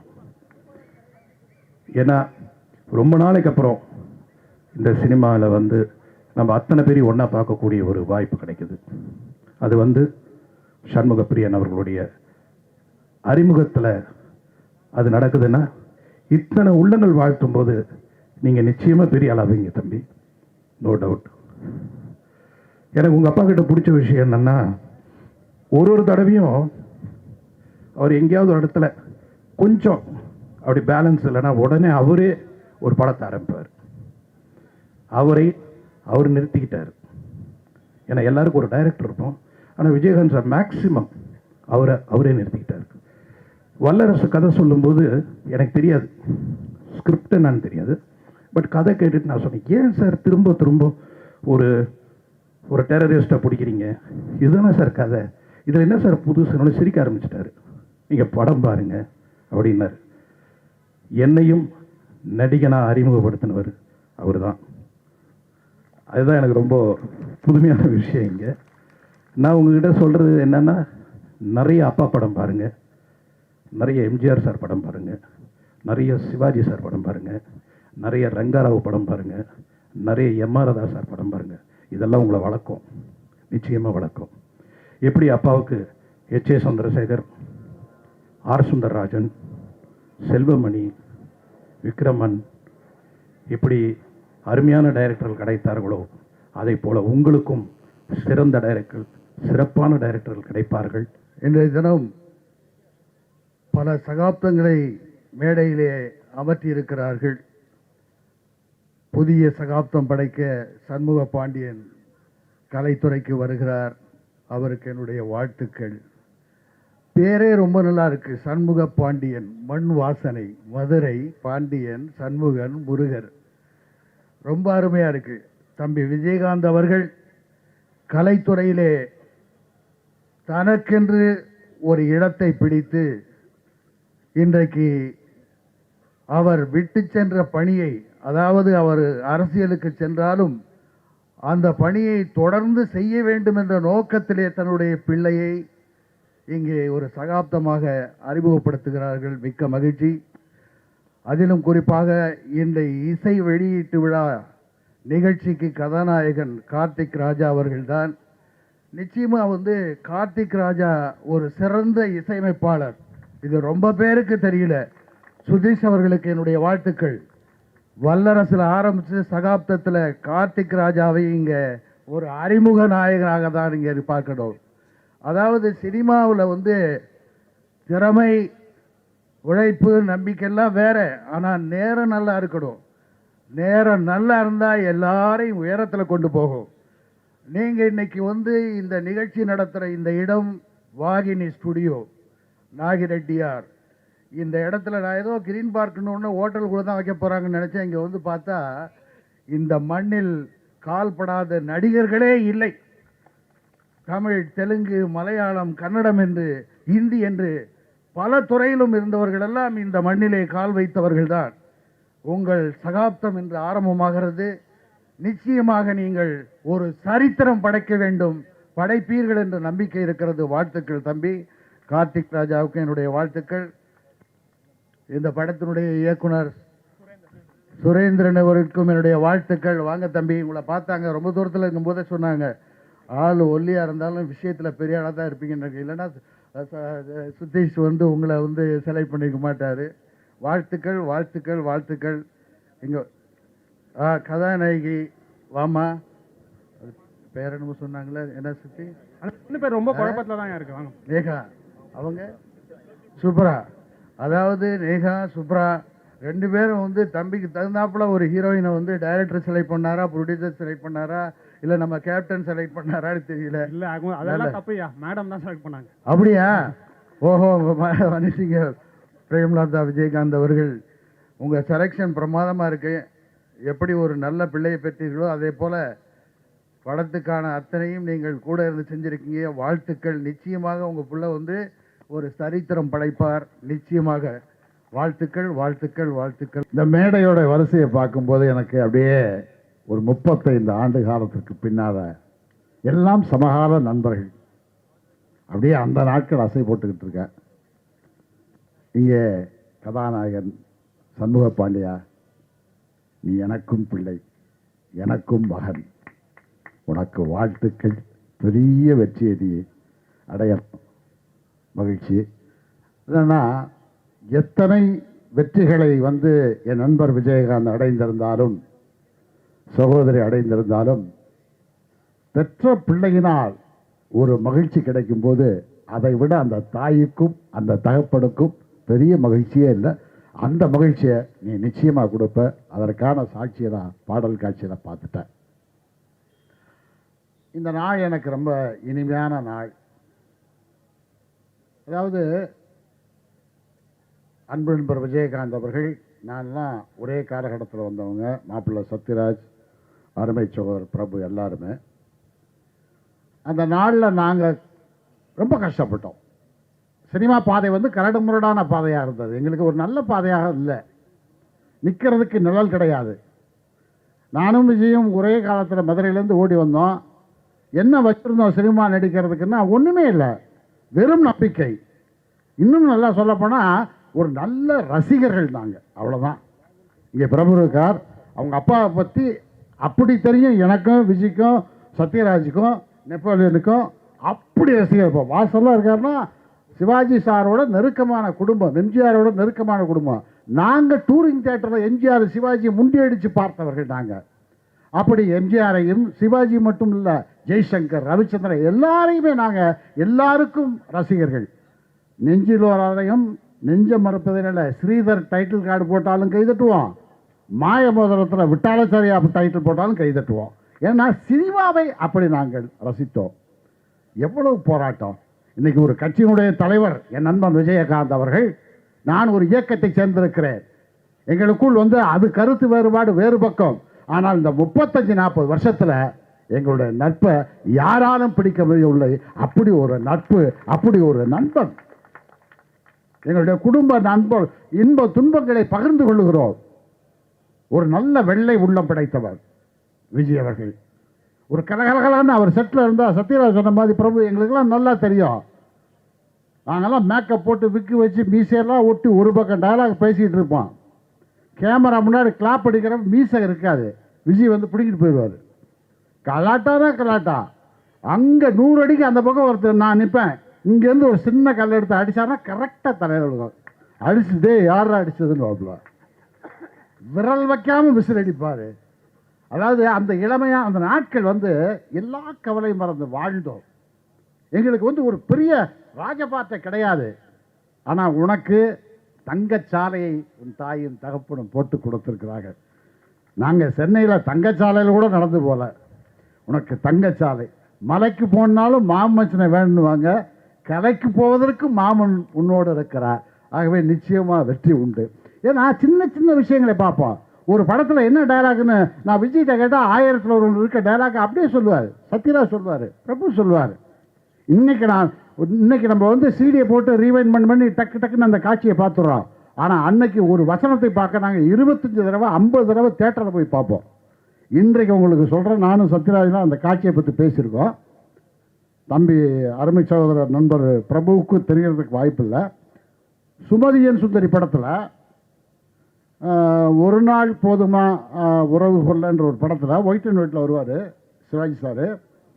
ஒரு தரம் ஒரே தரம் ஒரு சின்ன ஒரு பாதமாக இருக்குது, அதில் நடந்து வருவார். மியூசிக்கில் பேக்ரவுண்ட் மியூசிக்கில் நடந்து வந்து ஒரு கல் கிடக்கும், அந்த கல் மேலே கால் வச்சு அப்படி ஸ்டைலாக நிற்கணும். இது ரிஹர்சல் பார்த்துட்டா போல இருக்கு. கேட்டுக்கங்க, படம் இனிமேல் பார்த்தா நீங்கள் பார்க்கலாம். அது கல் டிஸ்டர்ப் பண்ணணும். ஆர்ட் டிபார்ட்மெண்ட்டில் யாரும் அந்த கல்லை எடுத்து போட்டாங்க. ஆனால் சிவாஜி அப்பா கரெக்டாக அந்த டேக்கில் வந்து அப்படி ஸ்டைலாக நடந்து வந்து அந்த காலை அப்படி வைப்பார். கல் இருக்காதுங்க. ஷார்ட்டை கட் பண்ண சொல்லலை, மெதுவாக காலை இறக்கியிருக்காரு மியூசிக்கோட. அந்த ஷார்ட் இப்போ இருக்காது. என்ன இப்படி நானும் விஜய் அவர்கள் ஒவ்வொரு காட்சியும் பார்ப்போம். வேட்டைக்காரன் படத்தில் நீ உன்னை எறிந்தால் நீ உன்னை எம்ஜிஆர் பாடுவார். சாவித்திரி நடந்து வருவாங்கல்ல, அந்த பாடல் நீங்கள் பாருங்கள். குதிரையிலிருந்து எம்ஜிஆர் கீழே இறங்கணுன்னு பிஜிஎம் போயிட்டு இருக்கோம். மாபெரும் சபையில் நீ நடந்தால் உனக்கு மாலைகள் விழ வேண்டும் இந்த வரி வரும். அதுக்கு வந்து மியூசிக் போகிறப்ப வரி எடுப்பார், மியூசிக் போகும். திருப்பி 2வது தடவை வரி எடுக்க வருவார், மியூசிக் போகும். 3வது தடவை தான் அதை மேட்ச் பண்ணுவார். இப்படியெல்லாம் மைனூட்டாக பார்த்ததுனால தான் எங்களுக்கு இன்றைக்கு இந்த வெற்றி கிடைத்திருக்கிறது. 34 ஆண்டு காலமாக நாங்கள் சினிமாவில் இருக்கின்றோம். சினிமா ரத்தம் கூடுகிறது. அவர் எத்தனை பொது வாழ்க்கையில் அரசியல் இருந்தாலும் ஒரு கள்ளம் கபடம் இல்லாத ஒரு நல்ல உள்ளம் படைத்தவர் விஜயகாந்த் அவர்கள். ஆகவே அதுக்கான வெற்றி உனக்கு உண்டு. அந்த வெற்றியை நீ கொடுக்க வேண்டும். எத்தனை பொது வாழ்க்கையிலும் அரசியலிலும் கலை உலகத்தில் இருந்தாலும் அந்த தாய்க்கும் தகப்பனுக்கும் நீ கொடுக்கிற மகிழ்ச்சி இருக்கிறதே, அதை யாராலும் கொடுக்க முடியாது. அந்த மகிழ்ச்சி நீ கொடுப்பாய். அதற்கு நானும் உன் தந்தையாக என்னுடைய வாழ்த்தினை தெரிவித்துக் கொள்கின்றேன். எங்கள் அப்பா எனக்கு சொல்லி கொடுத்த ஒரு மெயினான ஒரு விஷயம் வந்து கமிட்மெண்ட்னா 7 மணிக்கு போகிறாங்க, அதெல்லாம் எங்களால் ஃபாலோ பண்ண முடியாது வேலைக்கு. பட் எனக்கு மெயினாக சிவாஜி அங்கிள்கிட்டருந்து கமிட்மெண்ட்டை எப்படிங்கிறத காமிச்சு கொடுத்தாங்க. மற்றபடி எப்படி நம்மளாக தான் பார்த்து கற்றுக்கணும். ஒரு சாங் ஒன்று டிவியில் போயிட்டு இருந்துச்சு. அதில் சிவாஜி அங்கிள் வந்து சிகரெட் ஸ்மோக் பண்ணிகிட்ருப்பார். என்கிட்ட சாங் ஸ்டார்டிங்லேயே சொல்லிட்டாங்க, அந்த சிகரெட்டையே கவனிச்சிட்டே இருன்னு சொல்லிட்டாங்க. நான் சாங் ஃபுல்லாக அந்த சிகரெட் கவனிச்சிட்டே இருந்தேன். அப்படி சின்னதாகிட்டே போயிட்டு கடைசி சாங் எண்டில் வந்து சின்னதாகிடுது. அதாவது வந்து அது வந்து ஆக்டர் தான் அது வந்து கண்டினியூட்டி பார்த்துருக்காரு. ஏன்னா ஷார்ட் வந்து டிஃப்ரெண்ட் டைம்ஸில் எடுப்பாங்க, வேற ஒரு ஷார்ட் ரேண்டமாக எடுப்பாங்க. ஆனால் அந்த சிகரெட் வந்து எந்த ஷாட்டில் எந்த அளவில் இருக்கணுங்கிறத வந்து அவர் சிவாஜி அங்கிள் வந்து அதை நோட் பண்ணி மார்க் பண்ணி அது வரைக்கும் மார்க் பண்ணிவிட்டு நெக்ஸ்ட்டு சிகரெட் எடுத்து அது வரைக்கும் ஸ்மோக் பண்ணிவிட்டு ஆக்ஷன் சொன்னோன்னே அதுலேருந்து ஸ்மோக் பண்ண இருப்பார் ஷார்ட்டில். இதை வந்து எனக்கு சொல்லி கொடுத்துருக்காங்க எங்கள் அப்பா. அவர் அந்த அளவுக்கு டீட்டெயில்டாக எங்கள் அப்பா வந்து அவரை ரசிச்சிருக்காரு. ஸோ இந்த மாதிரி விஷயங்கள் வந்து உள்ள ஆர்டிஸ்டிக்காக நிறைய போகிறது வந்து எங்கள் அப்பாட்ட இருந்து நிறையா நான் கற்றுருக்கேன். பட் அது யூட்டிலைஸ் பண்ணுறதுக்கு ஸ்கோப் கிடைக்கணும். அதை கொடுத்ததுக்கு கேப்டனுக்கு எனக்கு என்னுடைய தேங்க்ஸ். அவங்க வந்து படத்தை பண்ணுறியான்லாம் கேட்கல, நல்லபடியாக பண்ணி கொடுத்துருப்பா அப்படின்னு சொல்லிட்டாரு. ஸோ அவரோட பிளெஸிங்ஸோட we've done this movie. I hope it will be a big hit and என்னோட கங்க்ராட்ஸ் டு சின்ன கேப்டன். விஜயகாந்த் சார் எனக்கும் கிட்டத்தட்ட ஒரு 30-32 வருஷ நட்பு இருக்குது. அவர் பெருந்தன்மைக்கு உதாரணம் ஒன்று சொல்லணுன்னாக்க, இதே ஃபங்க்ஷனு நேரு ஸ்டேடியத்துலேயோ ஓப்பன் பீச்லேயோ லட்சக்கணக்கான மக்களை கூப்பிட்டு அவர் பண்ணியிருக்கலாம். அந்த வலிமை அவர்கிட்ட இருக்கு. ஆனால் அவருடைய தாய் பூமி சினிமா துறையிலிருந்து வர்றவங்களுக்கு இடிபாடுகள் ஏற்படக்கூடாது, அவங்கள காயப்படுத்தக்கூடாதுங்கிற ஒரே பெருந்தன்மையோடு நான் கூட பயந்துகிட்டே தான் வந்தேன். எங்களுக்கு அந்த ஒரு மரியாதை கொடுத்த உங்களுடைய நன்றி, அது ஒன்று தான் உங்களுடைய உயர்வுக்கு காரணம். புலிக்கு பிறந்தது பூனை ஆகுமா, இப்படி நிறைய இடங்களில் பழைய பழமொழி தான், நிறைய இடங்களில் நிறைய பேர் சொல்கிறாங்க. ஆனால் சொல்கிற இடத்துக்கெல்லாம் அது பொருந்துறது இல்லை.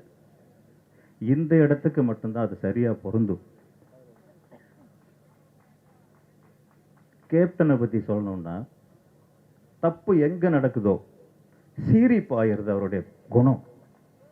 நான் அரசியலை சொல்லலை, பொது வாழ்க்கையில் நாங்கள் பழகின ஒரு கிட்டத்தட்ட ஒரு 4 படம் உதவி இயக்குனர் அவரோட நான் வேலை பார்த்துருக்கேன். அவரை வச்சு வீரம் விளைஞ்ச மண்ணு அப்படின்னு ஒரு படம் பண்ணியிருக்கேன். அந்த டைட்டிலே அவருடைய கண்ணில் இருந்து பிறந்தது எனக்கு. அந்த சமயத்தில் எல்லாம் கூட யாராவது யூனிட்ல இருக்கிற யாருக்காவது கெடுதல் பண்ணா கூட உடனே போய் தட்டி கேட்பார். அந்த பெருந்தன்மை, அந்த புலி, அந்த புலிக்கு பிறந்த இந்த புலிக்குட்டி இதுவும் சீறி பாயும், அந்த புலி இன்னும் சீறி பாய வைக்கும். அவருடைய பெருந்தன்மைக்கு ஒரு சின்ன அவருடைய உதவி செய்யும் பண்பாடு, அந்த ஒரு நன்றி. நான் இங்கே வந்ததே அந்த நன்றி சொல்லத்தான். அதை சொல்கிறதுக்கு இடமே கிடைக்காம போயிடுமோ அப்படின்னு ரொம்ப நாள் ஏங்கிக்கிட்டு இருந்தேன். நான் அந்த படம் பண்ணிகிட்டு இருக்கும்போது என்னுடைய 2வது மகள் மெடிக்கல் காலேஜுக்கு எக்ஸாம் எழுதி அவங்களுக்கு 1 மார்க் கட் ஆஃபில் கிடைக்கல. வீட்டில் உட்காந்து அழுதுட்டு இருந்தாங்க. திடீர்னு எப்படின்னு தெரியல, இவர் வீட்டுக்குள்ளே என்ட்ரி, என்ன பாப்பா அழுதுகிட்டு இருக்கு, இந்த மாதிரிங்க 1 மார்க் கிடைக்கல, கொஞ்சம் பணம் கட்டுறீங்களா, இதுக்கு அழுகுறீங்க, கொஞ்சம் பணம் கட்டுங்க. நான் எப்படிங்க பணம் கட்டுறது, நீங்கள் வாங்க கையோடு என்னை வீட்டிலிருந்து இழுத்துட்டு போய், அப்போது ராமச்சந்திரா காலேஜ் உடையார் சார் வீட்டுக்கு வர சொன்னார். எங்கள் வீட்டிலேருந்தே ஃபோன் பண்ணார். நேராக அவர் வீட்டுக்கு போய், பரபரப்பான ஒரு ஹீரோ, யார் உதவின்னு வந்தாலும் ஒதுங்கி போகிற காலம், என்னை அவங்க வீட்டுக்கு கூட்டிகிட்டு போனால் அவர் காலேஜ் போயிட்டார். காலேஜில் போய் 2 மணி நேரம் காத்துக்கிட்டு இருந்து, நான் சொன்ன ஒரு சின்ன தொகை சொல்லி இதுக்குள்ளே முடிச்சுட்டு வாங்க அப்படின்னு, இவர் போய் அதை விட கொஞ்சம் கூட முடிச்சுட்டு வந்துட்டார். ஏங்க என்னால் அது இன்னைக்கு சும்மா இருங்க, படிக்கிறதுனா சும்மாவா, கஷ்டப்படுங்க அப்படின்னு. இன்னைக்கு அந்த பொண்ணு ஒரு அப்போலோ ஹாஸ்பிட்டலில் கைனகாலஜி டாக்டர். கேப்டன் இல்லைன்னா அந்த டாக்டர் இல்லை. நன்றி கேப்டன், நன்றி.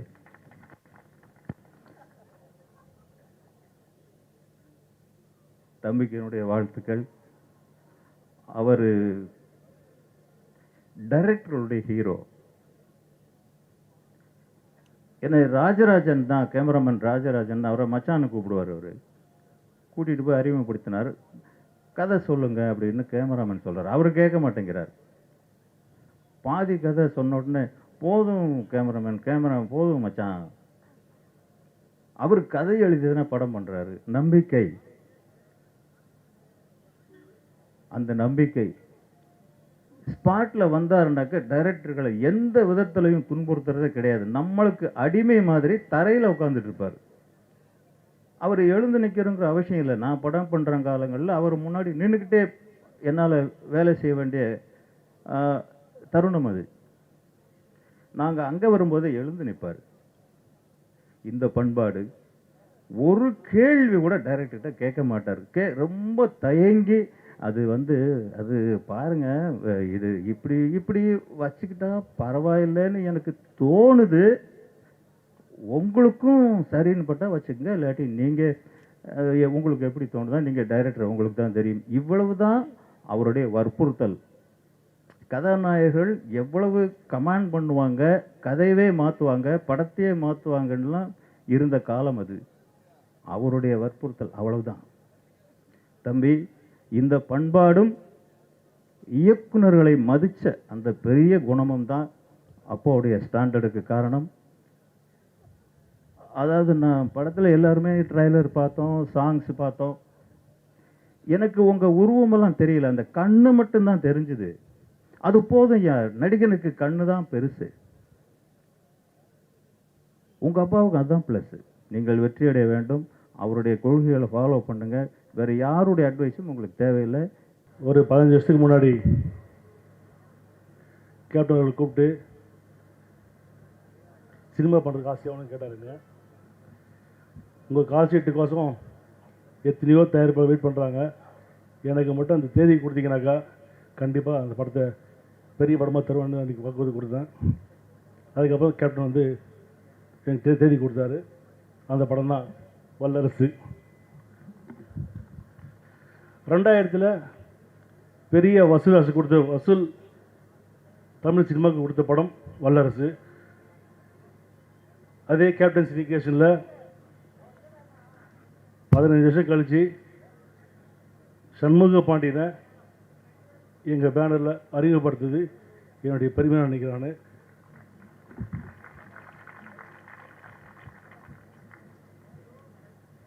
எனக்கு வாய்ப்பு கொடுத்த இந்த நேரத்தில் கேப்டன் அவர்களுக்கும், என்னுடைய சகோதரி பிரேமலதா அவர்களுக்கும், என்னுடைய அம்மா, என் மனைவி அனைவருக்கும் நன்றி தெரிவிச்சுக்கிறேன். சண்முக பாண்டிய பார்த்தீங்கன்னாக்கா 6.4 ஹைட், அவர் 6.4. தமிழ் சினிமாவில் ஹைட்டு பார்த்தீங்கன்னாக்கா நெப்போலியன் சார், சத்யராஜ் சார் இருப்பாங்க. இன்றைக்கி எங்கள் ஹீரோ பார்த்தீங்கன்னா 6.4. நான் அவரை பற்றி நானே பெருமையாக பேசக்கூடாது. சமீபத்தில் பேங்காங்கில் நடைபெற்ற ஒரு சண்டை காட்சியில் கோச்சா மாஸ்டர் கிட்டத்தட்ட 50 அடி ஹைட்லேருந்து குதிக்கணும். மாஸ்டர் நாங்கள்லாம் வேணாடின்றோம். இவர் மேலே குதிச்சிட்டாரு. எங்களுக்கு ரொம்ப பயமாக இருந்தது, எனக்கு எங்கள் காலை வடிச்சு பாரு அப்படின்னு. இதுலேருந்து தெரியுது, கண்டிப்பாக தமிழ்நாட்டில் பெரிய சகாப்தம் படிப்பார் எங்களுடைய ஹீரோ. அந்த நம்பிக்கை எனக்கு உண்டு. எனக்கு